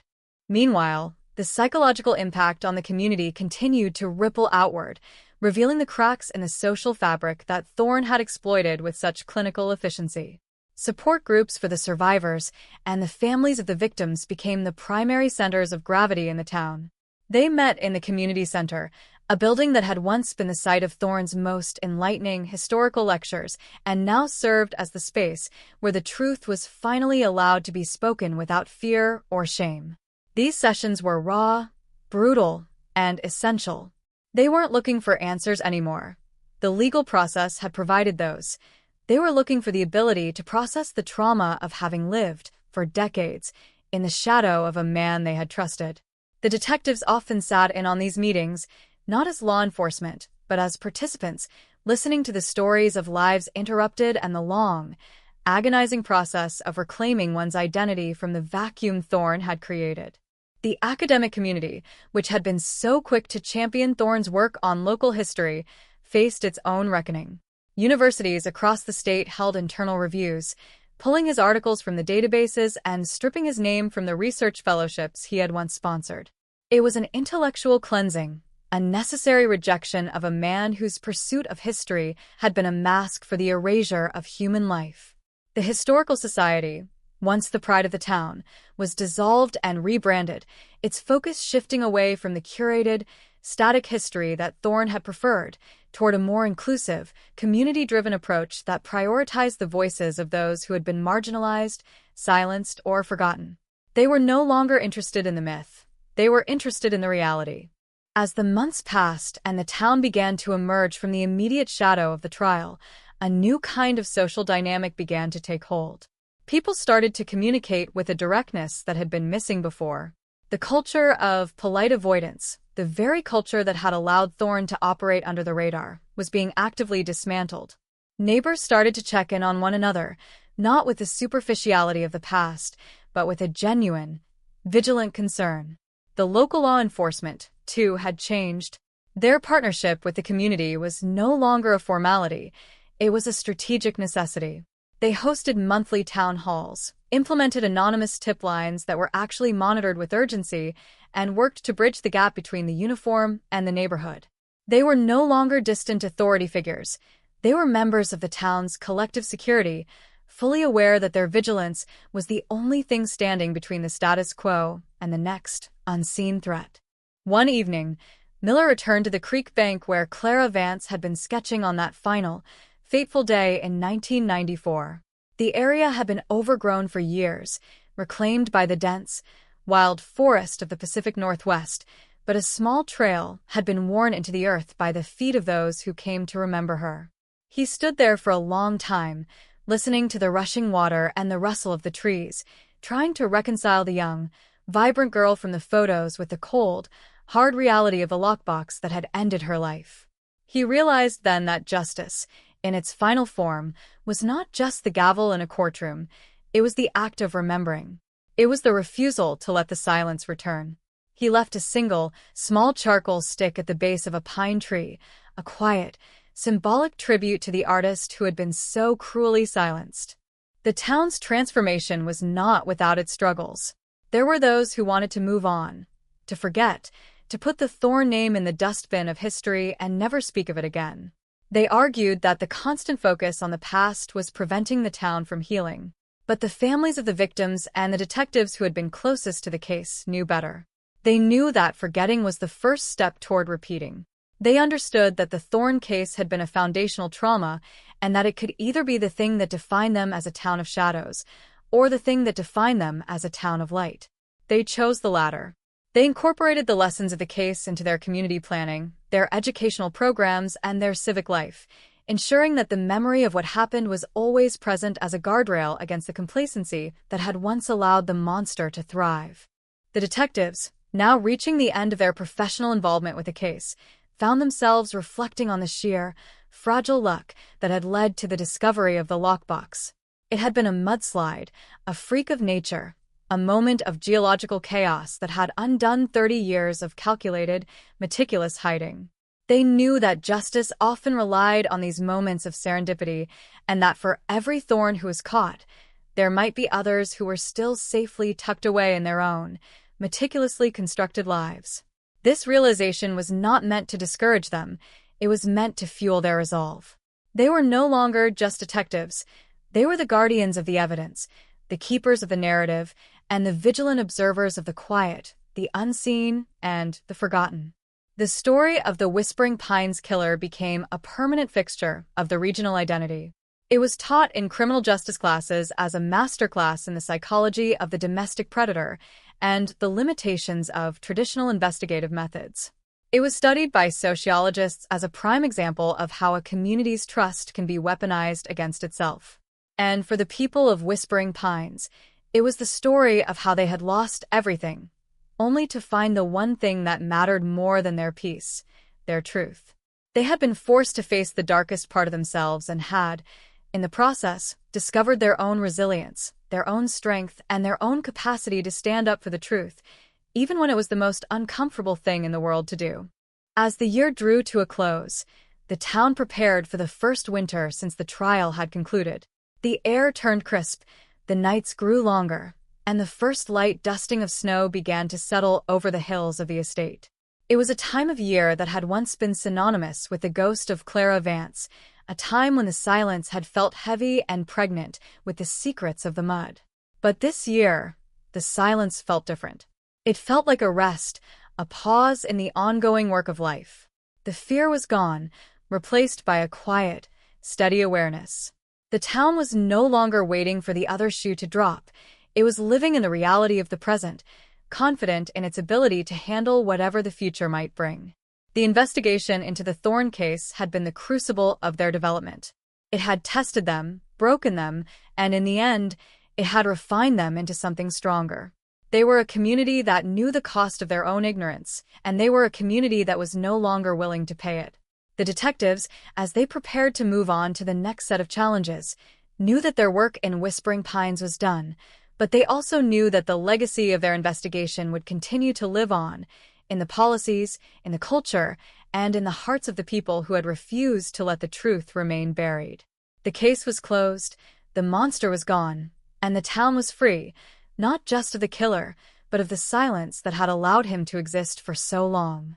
And so, the story of Whispering Pines ends, not in the shadow of a crime, but in the light of the truth. It is a story of resilience, of justice, and of the unwavering belief that no matter how deep the darkness, no matter how long the cold, the light of the truth is always there, waiting to be found. The case is solved, the mystery is gone, and the town of Whispering Pines, in all its complexity and courage, is finally and truly at peace. The light of the truth, once so elusive, now stands as the final, absolute, and unyielding foundation upon which the town builds its future, a future that is not defined by the shadows of the past, but by the light of the truth, which we now know, through our own hard-won experience, is the only way to truly, and forever, be free.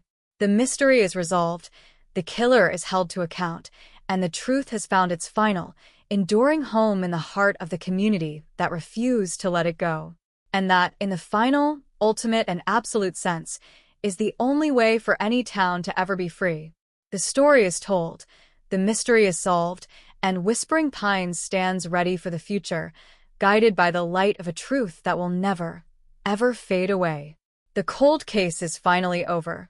The story is complete, and the town of Whispering Pines remains, as it always has, a vibrant, resilient, and enduring testament to the power of the human spirit to find the truth, to seek justice, and to forge a path that is, at long last, truly and undeniably its own. The detectives look back at the trail they have walked, the mountains they have climbed, and the darkness they have chased away, knowing that their work was not just about catching a criminal, but about restoring the humanity of a town that had lost its way. They were the ones who carried the flame, and now, as they pass it on, they know that the light will continue to burn, bright and clear, for all those who are brave enough to seek it. The story ends, but the truth lives on, a permanent, immovable, and essential part of the town's soul, a soul that is finally, at long last and forevermore, free. The final pages of the Whispering Pines investigation are closed, leaving behind a legacy that will continue to guide the way for as long as we are brave enough to continue telling the truth.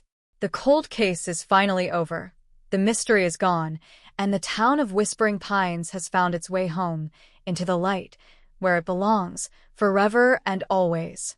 The truth, once so elusive, now stands as the final, absolute, and unyielding foundation upon which the town builds its future, a future that is not defined by the shadows of the past, but by the light of the truth, which we now know, through our own hard-won experience, is the only way to truly and forever be free.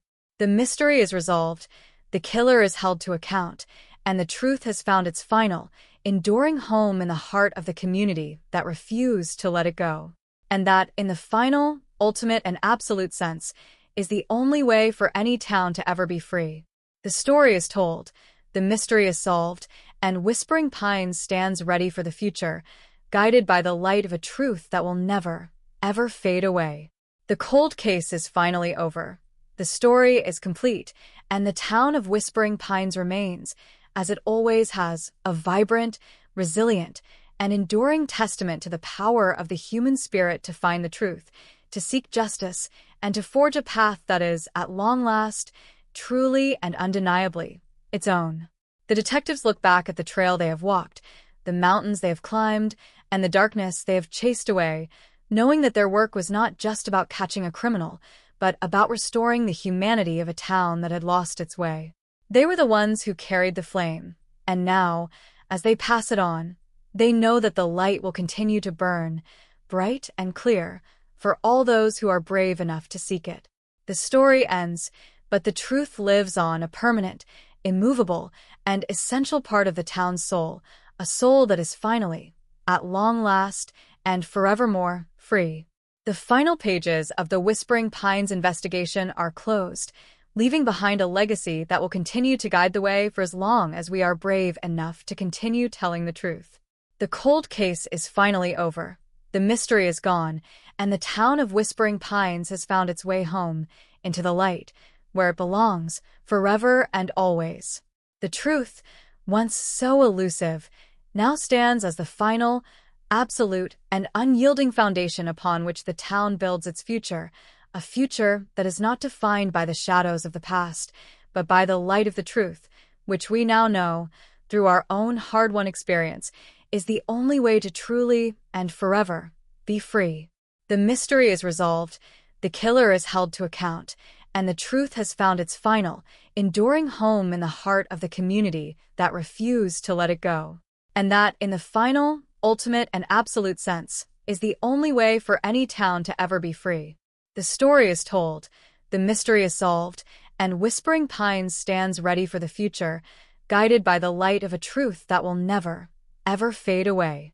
The cold case is finally over. The story is complete, and the town of Whispering Pines remains, as it always has, a vibrant, resilient, and enduring testament to the power of the human spirit to find the truth, to seek justice, and to forge a path that is, at long last, truly and undeniably its own. The detectives look back at the trail they have walked, the mountains they have climbed, and the darkness they have chased away, knowing that their work was not just about catching a criminal, but about restoring the humanity of a town that had lost its way. They were the ones who carried the flame, and now, as they pass it on, they know that the light will continue to burn, bright and clear, for all those who are brave enough to seek it. The story ends, but the truth lives on, a permanent, immovable, and essential part of the town's soul, a soul that is finally, at long last, and forevermore, free. The final pages of the Whispering Pines investigation are closed, leaving behind a legacy that will continue to guide the way for as long as we are brave enough to continue telling the truth. The cold case is finally over, the mystery is gone, and the town of Whispering Pines has found its way home, into the light, where it belongs, forever and always. The truth, once so elusive, now stands as the final, absolute, and unyielding foundation upon which the town builds its future, a future that is not defined by the shadows of the past, but by the light of the truth, which we now know, through our own hard-won experience, is the only way to truly, and forever, be free. The mystery is resolved, the killer is held to account, and the truth has found its final, enduring home in the heart of the community that refused to let it go. And that, in the final, ultimate, and absolute sense, is the only way for any town to ever be free. The story is told, the mystery is solved, and Whispering Pines stands ready for the future, guided by the light of a truth that will never, ever fade away. The cold case is finally over.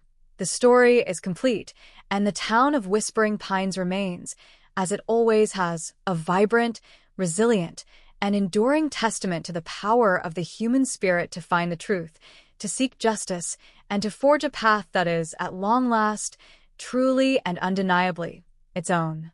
The detectives look back at the trail they have walked, the mountains they have climbed, and the darkness they have chased away, knowing that their work was not just about catching a criminal, but about restoring the humanity of a town that had lost its way. They were the ones who carried the flame, and now, as they pass it on, they know that the light will continue to burn, bright and clear, for all those who are brave enough to seek it. The story ends, but the truth lives on, a permanent, immovable, and essential part of the town's soul, a soul that is finally, at long last, and forevermore, free. The silence that settled over Whispering Pines in the wake of the trial's conclusion was not the suffocating, fearful silence of the past, but a heavy, contemplative quiet, the kind that accompanies the slow process of mourning after a long, debilitating illness. The town was physically transforming, shedding the skin of its dark history like a snake in the spring. Construction crews had long since finished the demolition of the hidden basement, and the patch of earth where the Thorn residence once stood had been turned into an open-air commons, a place of sunlight and air. It was a physical manifestation of the town's intent, to leave no dark corners, to bury nothing beneath the surface, and to ensure that the light of the truth could reach every square inch of their shared ground. For the families of the victims, the transition was far more erratic.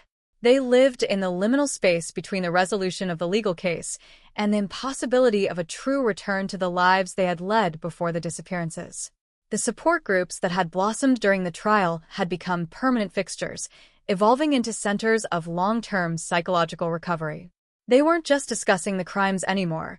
They were navigating the complexities of forgiveness, or the lack thereof, and the arduous task of redefining their sense of self in a world that had stolen so much from them. They had become the town's collective conscience, the ones who reminded the residents that while the case was closed, the human consequences were perpetual. Their voices were the ones that echoed most loudly in the new community center, a space now dedicated to the principle that an informed, observant, and connected community is the greatest defense against the predation of the hidden. The detectives, for their part, had undergone their own metamorphosis. Miller and his core team were no longer the men they had been when they first walked into that mud-caked basement. They were seasoned observers of the human condition, men who had seen the absolute limit of what one person could do to another, and yet, who had also seen the extraordinary endurance of those left behind. They moved into new roles, not as heroes of a solved case, but as ambassadors for a new, collaborative approach to justice. They worked with the state police to refine the protocols for missing persons investigations, advocating for a system that prioritized the victim's humanity over the procedural efficiency of the agency. They were the ones who sat in the back of the town hall meetings, not as enforcers, but as citizens who had earned the trust of a community that had every right to be suspicious of them. One significant shift was the institutionalization of the Vance Initiative, a state-funded project that provided resources for cold case investigators across the region. It was built on the fundamental understanding that the passage of time is the greatest ally of the predator, and that the only way to counteract that advantage is through a permanent, well-resourced, and community-integrated infrastructure. The initiative mandated that every cold case in the state be digitized, cross-referenced with modern forensic databases, and assigned a dedicated liaison who would maintain regular contact with the victims' families. It was a revolutionary approach to a problem that had long been ignored, a direct, systemic response to the failures that had allowed the Whispering Pines killer to operate for 3 decades.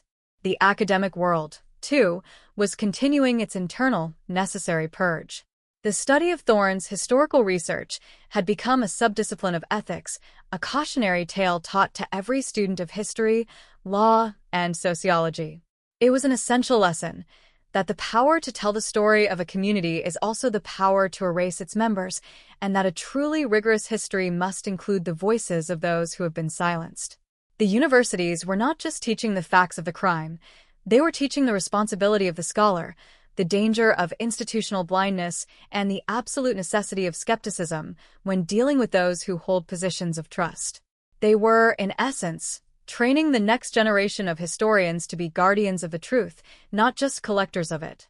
As the second winter arrived, the town held a quiet, solemn ceremony at the park. There was no plaque, no statue, no grand gesture. Instead, they planted a grove of trees, each one representing a life that had been stolen. It was a living monument, one that would grow, change, and shift with the seasons, just as the town itself was doing. The residents came out in silence, walking the paths, touching the bark, and remembering, not the monster who had stolen the lives, but the people who had lived them. It was a moment of profound, communal grace, an admission that while the tragedy was the foundational event of their history, it would not be the defining end of their future. They were a community that had chosen to plant, to grow, and to look up, rather than to dwell in the dark of what had been lost. Miller, who was finally preparing for his retirement, spent his last days at the department organizing the final, archival records of the Thorne case. He felt a deep, abiding peace as he closed the final folder. He had started his career looking for answers, and he was ending it by providing them. He had seen the town through the long, freezing night of the cold case, and he was leaving it in the light of a new, more aware morning. He knew that the world was still a place where shadows existed, where predators still hunted, and where the truth still required constant, vigilant care.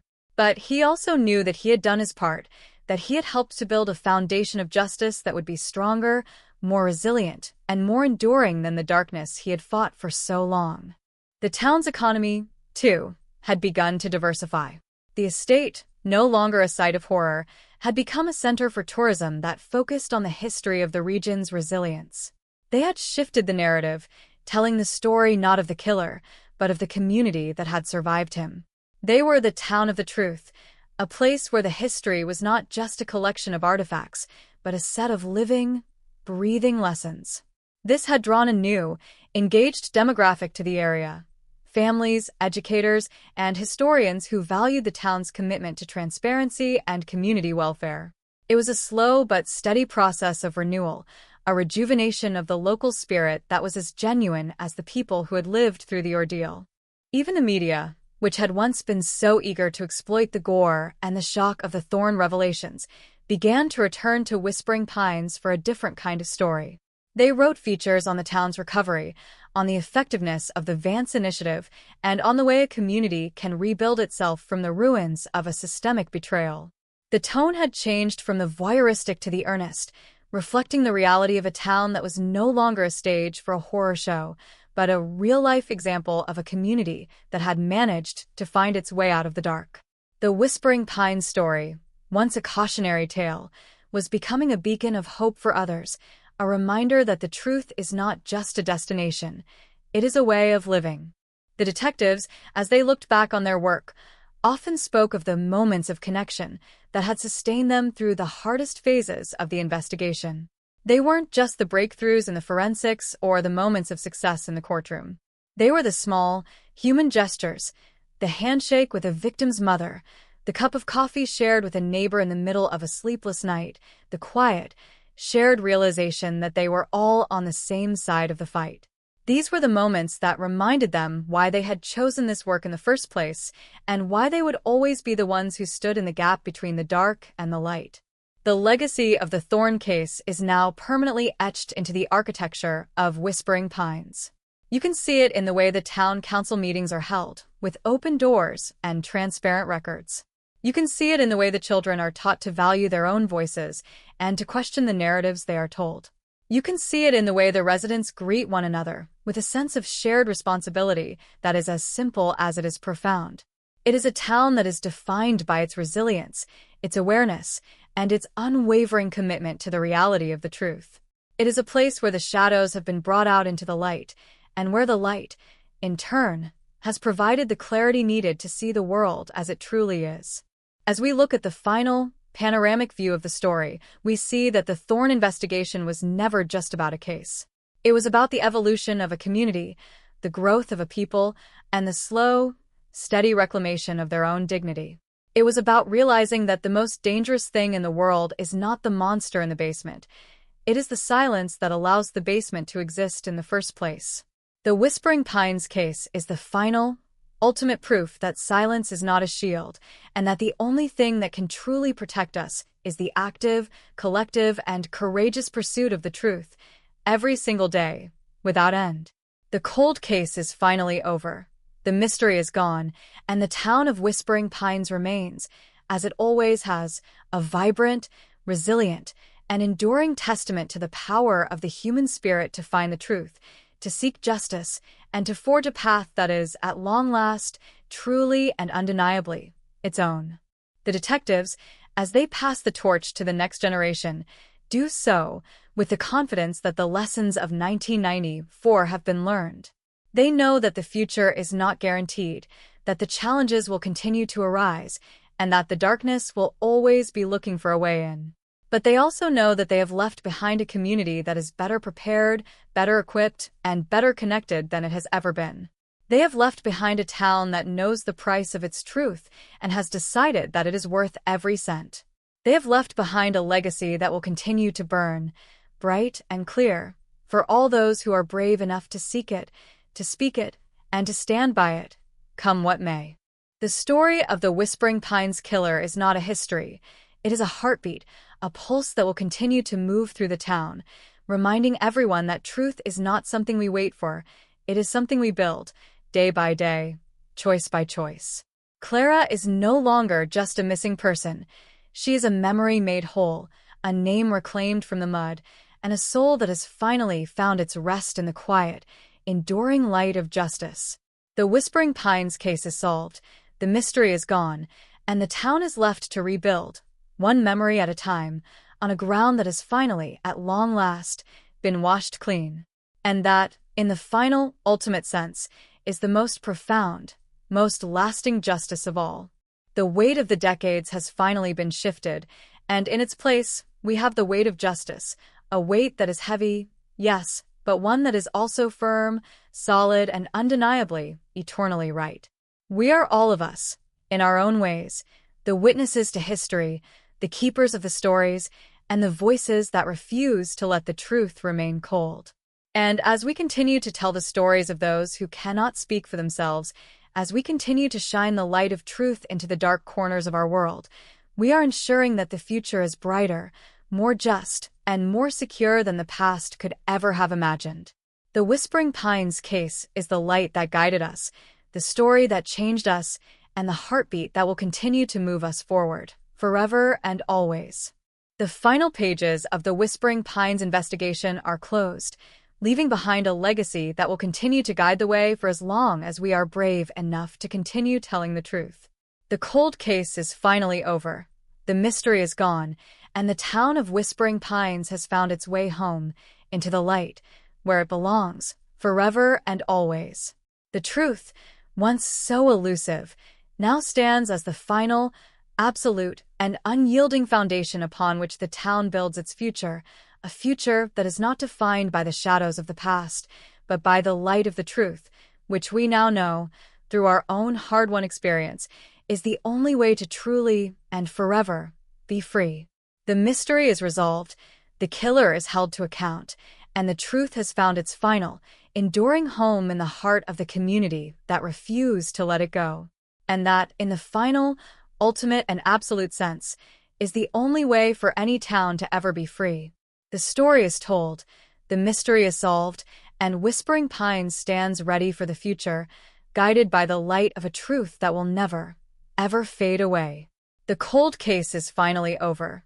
The story is complete, and the town of Whispering Pines remains, as it always has, a vibrant, resilient, and enduring testament to the power of the human spirit to find the truth, to seek justice, and to forge a path that is, at long last, truly and undeniably its own. The detectives look back at the trail they have walked, the mountains they have climbed, and the darkness they have chased away, knowing that their work was not just about catching a criminal, but about restoring the humanity of a town that had lost its way. They were the ones who carried the flame, and now, as they pass it on, they know that the light will continue to burn, bright and clear, for all those who are brave enough to seek it. The story ends, but the truth lives on, a permanent, immovable, and essential part of the town's soul, a soul that is finally, at long last and forevermore, free. The final pages of the Whispering Pines investigation are closed, leaving behind a legacy that will continue to guide the way for as long as we are brave enough to continue telling the truth. The cold case is finally over, the mystery is gone, and the town of Whispering Pines has found its way home, into the light, where it belongs, forever and always. The truth, once so elusive, now stands as the final, absolute, and unyielding foundation upon which the town builds its future, a future that is not defined by the shadows of the past, but by the light of the truth, which we now know, through our own hard-won experience, is the only way to truly and forever be free. The mystery is resolved, the killer is held to account, and the truth has found its final, enduring home in the heart of the community that refused to let it go. And that, in the final, ultimate, and absolute sense, is the only way for any town to ever be free. The story is told, the mystery is solved, and Whispering Pines stands ready for the future, guided by the light of a truth that will never, ever fade away. The cold case is finally over. The story is complete, and the town of Whispering Pines remains, as it always has, a vibrant, resilient, and enduring testament to the power of the human spirit to find the truth, to seek justice, and to forge a path that is, at long last, truly and undeniably its own. The detectives look back at the trail they have walked, the mountains they have climbed, and the darkness they have chased away, knowing that their work was not just about catching a criminal, but about restoring the humanity of a town that had lost its way.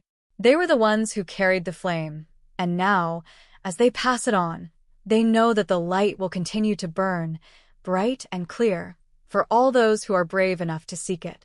The story ends, but the truth lives on, a permanent, immovable, and essential part of the town's soul, a soul that is finally, at long last, and forevermore, free. The resolution of the Whispering Pines case served as a permanent, indelible marker in the history of criminal forensics, a bridge between the analog investigative methods of the 90s and the hyper-connected, data-driven era of the present. As the Legacy Cold Case Division expanded its operations, it became clear that the true victory was not merely the incarceration of Elias Thorne, but the fundamental recalibration of how society views the cold case. No longer were these files considered dormant relics of failure. They were now viewed as active, unfinished symphonies of justice, demanding the attention of every generation until the final note was struck.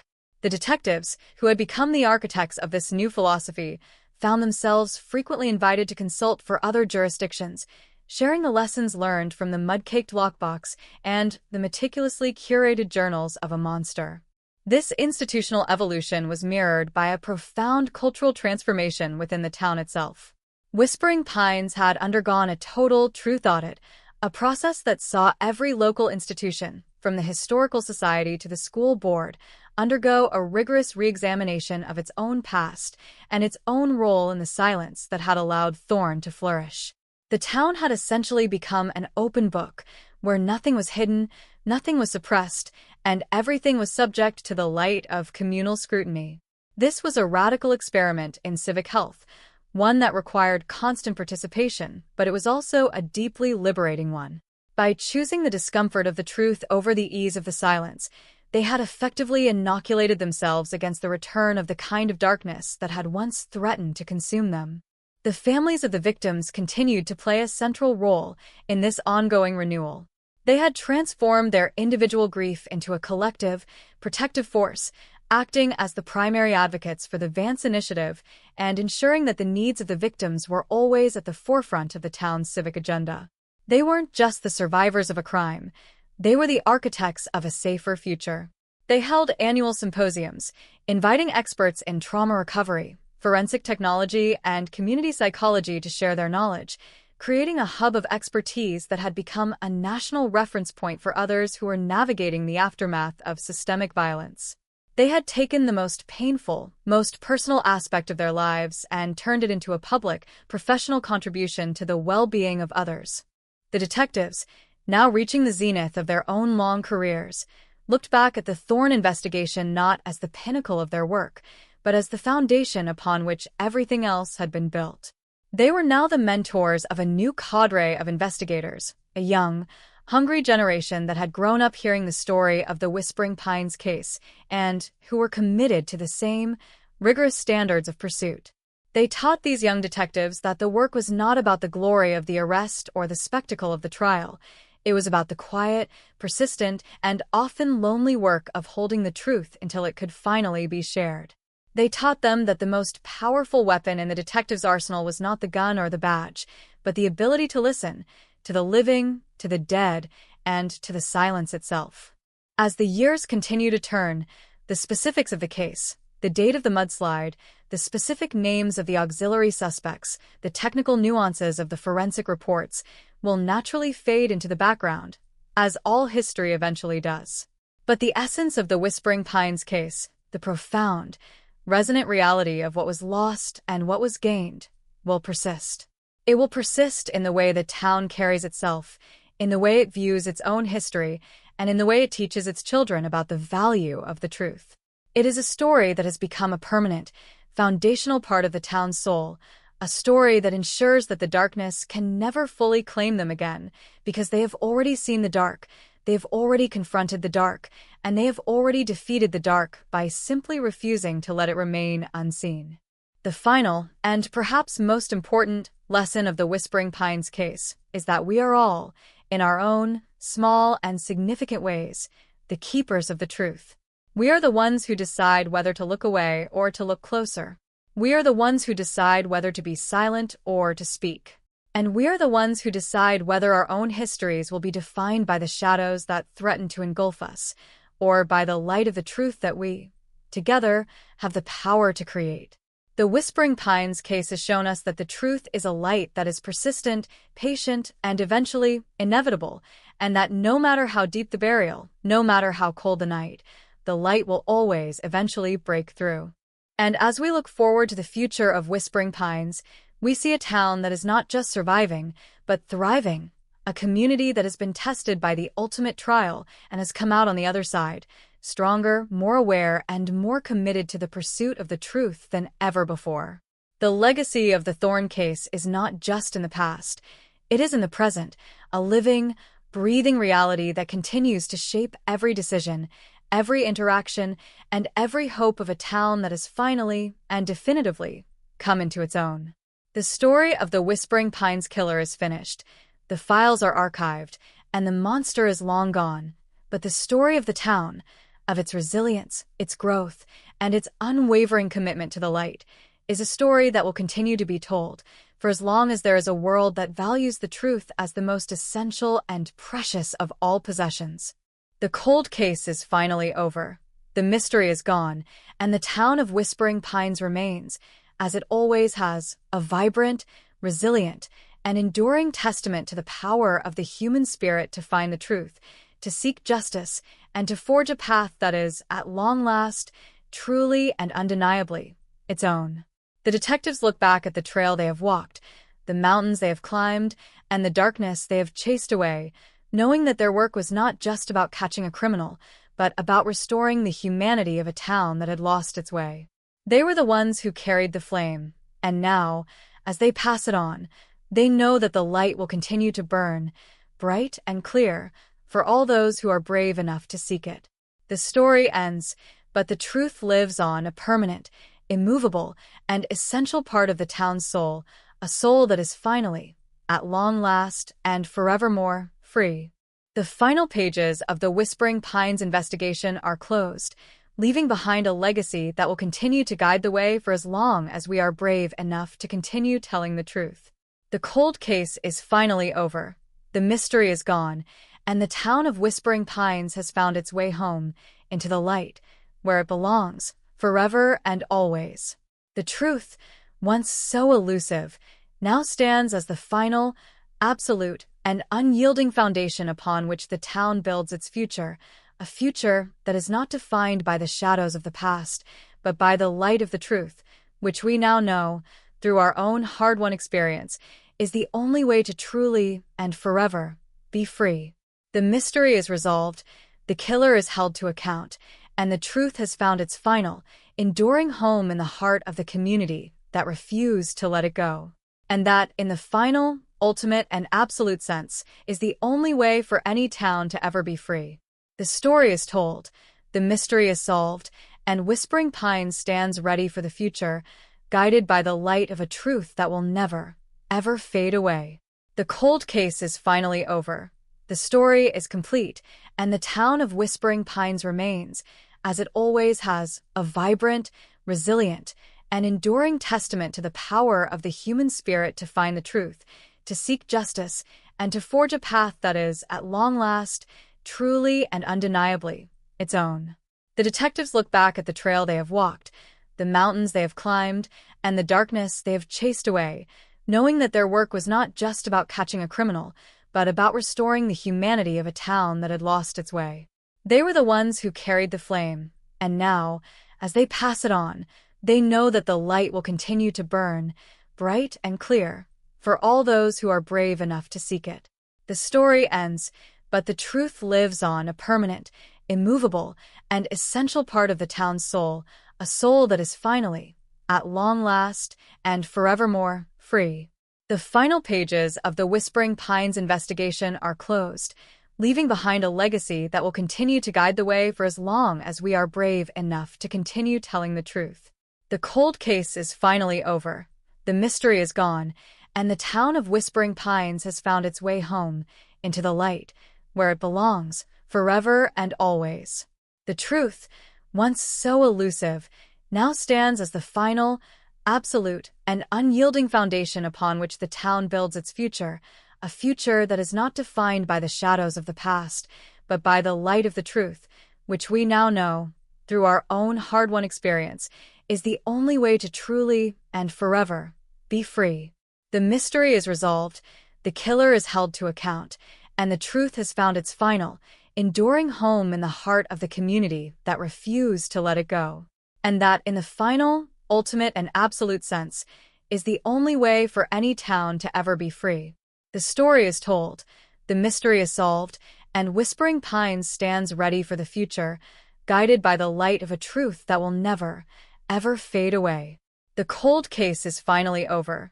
The story is complete, and the town of Whispering Pines remains, as it always has, a vibrant, resilient, and enduring testament to the power of the human spirit to find the truth, to seek justice, and to forge a path that is, at long last, truly and undeniably its own. The detectives look back at the trail they have walked, the mountains they have climbed, and the darkness they have chased away, knowing that their work was not just about catching a criminal, but about restoring the humanity of a town that had lost its way. They were the ones who carried the flame, and now, as they pass it on, they know that the light will continue to burn, bright and clear, for all those who are brave enough to seek it. The story ends, but the truth lives on, a permanent, immovable, and essential part of the town's soul, a soul that is finally, at long last and forevermore, free. The final pages of the Whispering Pines investigation are closed, leaving behind a legacy that will continue to guide the way for as long as we are brave enough to continue telling the truth. The cold case is finally over, the mystery is gone, and the town of Whispering Pines has found its way home, into the light, where it belongs, forever and always. The truth, once so elusive, now stands as the final, absolute, and unyielding foundation upon which the town builds its future, a future that is not defined by the shadows of the past, but by the light of the truth, which we now know, through our own hard-won experience, is the only way to truly and forever be free. The mystery is resolved, the killer is held to account, and the truth has found its final, enduring home in the heart of the community that refused to let it go. And that, in the final, ultimate, and absolute sense, is the only way for any town to ever be free. The story is told, the mystery is solved, and Whispering Pines stands ready for the future, guided by the light of a truth that will never, ever fade away. The cold case is finally over.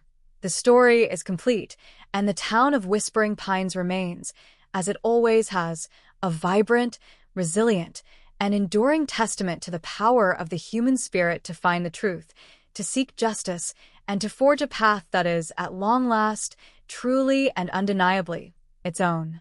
The detectives look back at the trail they have walked, the mountains they have climbed, and the darkness they have chased away, knowing that their work was not just about catching a criminal, but about restoring the humanity of a town that had lost its way. They were the ones who carried the flame, and now, as they pass it on, they know that the light will continue to burn, bright and clear, for all those who are brave enough to seek it. The story ends, but the truth lives on, a permanent, immovable, and essential part of the town's soul, a soul that is finally, at long last and forevermore, free. The final pages of the Whispering Pines investigation are closed, leaving behind a legacy that will continue to guide the way for as long as we are brave enough to continue telling the truth. The cold case is finally over, the mystery is gone, and the town of Whispering Pines has found its way home, into the light, where it belongs, forever and always. The truth, once so elusive, now stands as the final, absolute, and unyielding foundation upon which the town builds its future, a future that is not defined by the shadows of the past, but by the light of the truth, which we now know, through our own hard-won experience, is the only way to truly and forever be free. The mystery is resolved, the killer is held to account, and the truth has found its final, enduring home in the heart of the community that refused to let it go. And that, in the final, ultimate, and absolute sense, is the only way for any town to ever be free. The story is told, the mystery is solved, and Whispering Pines stands ready for the future, guided by the light of a truth that will never, ever fade away. The cold case is finally over. The story is complete, and the town of Whispering Pines remains, as it always has, a vibrant, resilient, and enduring testament to the power of the human spirit to find the truth, to seek justice, and to forge a path that is, at long last, truly and undeniably, its own. The detectives look back at the trail they have walked, the mountains they have climbed, and the darkness they have chased away, knowing that their work was not just about catching a criminal, but about restoring the humanity of a town that had lost its way. They were the ones who carried the flame, and now, as they pass it on, they know that the light will continue to burn, bright and clear, for all those who are brave enough to seek it.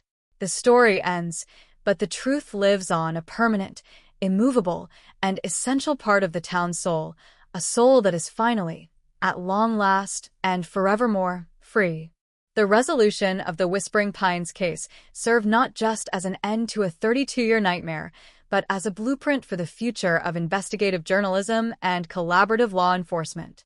The Legacy Cold Case Division, having proven its efficacy through the relentless pursuit of Elias Thorne, became a lighthouse for police departments nationwide, demonstrating that even the most deeply buried secrets are subject to the inexorable march of forensic advancement. As the dust settled and the town transitioned from the media-fueled frenzy of the trial to the quiet reality of day-to-day life, a new cultural ethos emerged. It was an ethos of radical transparency, a societal commitment to the principle that an informed citizenry is the most powerful deterrent against the kind of institutional and domestic shadows that had once plagued the community. The detectives, who had been the primary architects of this victory, found their legacy expanding far beyond the borders of the Pacific Northwest. They were invited to speak at conferences, to lecture at police academies, and to consult on cold cases that had been deemed impossible for decades. Their message was consistent. Justice is not an act of brilliance, but an act of endurance. They emphasized that the success of the Whispering Pines investigation wasn't due to a singular stroke of genius, but to the collective refusal to accept the silence. They had been the stewards of the truth, holding it through the cold, wet winters, through the administrative apathy, and through the persistent, nagging doubt that had defined the town's existence for so long. They had become the modern-day keepers of the flame, ensuring that the light would remain steady against the encroaching dark. Back in Whispering Pines, the town had successfully rebranded its identity. The estate, once a place that families avoided, had become a center for regional history and community healing. It was no longer a place of haunting, but a place of growth. The park, with its grove of trees representing the victims, had become a site of reflection, a place where residents would go to remember that their town was not defined by its trauma, but by its reaction to it. This was a profound, spiritual maturation for the community. They had realized that the most important part of their identity was not the tragedy that had occurred, but the resilience that had allowed them to survive it. They were no longer victims of their history. They were the authors of it. The media landscape, as well, had fundamentally shifted. The sensationalism that had once defined the reporting on the case had given way to a more thoughtful, investigative approach. Journalists now treated cold cases with the sensitivity and rigor they deserved, moving away from the exploitation of tragedy toward a focus on the systemic issues that allowed these crimes to remain unsolved for so long. They were now the partners of the truth, helping the public navigate the complexities of long-term trauma and the persistent need for accountability. They were the ones who kept the stories alive, ensuring that even when a case went cold, the names and faces of the victims remained in the light, where they belonged. The families of the victims, though they carried their grief like a heavy, familiar coat, found a profound solace in the community-wide acknowledgement of their losses. They were no longer the forgotten families. They were the centerpiece of a town's collective identity. They had successfully established the Vance Initiative as a permanent, nonprofit organization that helped families navigate the early, chaotic days of a disappearance, providing the resources and emotional support that had been so conspicuously absent in 1994. Their work was the ultimate, living tribute to the lives that had been lost, a way of ensuring that the horror of the past would be the catalyst for a more compassionate and observant future. As the years continued to accumulate, the specific details of the trial, the forensic reports, the legal arguments, the testimony, will naturally begin to soften at the edges, becoming the stuff of historical record rather than active memory. But the core lesson of the Whispering Pines case, that the truth is the most essential, durable, and necessary foundation for any community, will remain. It will remain in the way the town conducts its business, in the way the schools teach their students, and in the way the neighbors look out for one another. It is the story of how a community, once fractured by a profound and hidden darkness, managed to find its way back into the light by refusing to accept the silence as an answer. And so, as we look at the legacy of this case, we see a town that is not just surviving, but thriving. It is a town that has embraced its own history, with all its complexities, and has decided that the truth, no matter how difficult, is the only way to be truly free. It is a testament to the fact that justice, while often delayed, is never truly lost as long as the memory of the truth is preserved, and as long as there are those who are willing to stand up, to speak out, and to refuse to let the silence have the final word. The story of Clara Vance, and of the community that refused to let her be forgotten, is one that will continue to echo through the halls of history as a reminder of what we are capable of when we choose the truth. The final pages of the Whispering Pines investigation are closed, but the story is not over. It is simply being lived. It is being lived in the daily actions of the people, in the ongoing work of the detectives, and in the very pulse of the town itself. The light that was brought into the basement of Elias Thorne is still burning, bright and clear, and it will continue to guide the way for as long as we are brave enough to continue telling the truth. The mystery is solved, the killer is held to account, and the truth has found its final, enduring home in the heart of the community that refused to let it go. And that, in the final, ultimate, and absolute sense, is the only way for any town to ever be free. The story is told, the mystery is solved, and Whispering Pines stands ready for the future, guided by the light of a truth that will never, ever fade away. The cold case is finally over. The story is complete, and the town of Whispering Pines remains, as it always has, a vibrant, resilient, and enduring testament to the power of the human spirit to find the truth, to seek justice, and to forge a path that is, at long last, truly and undeniably its own.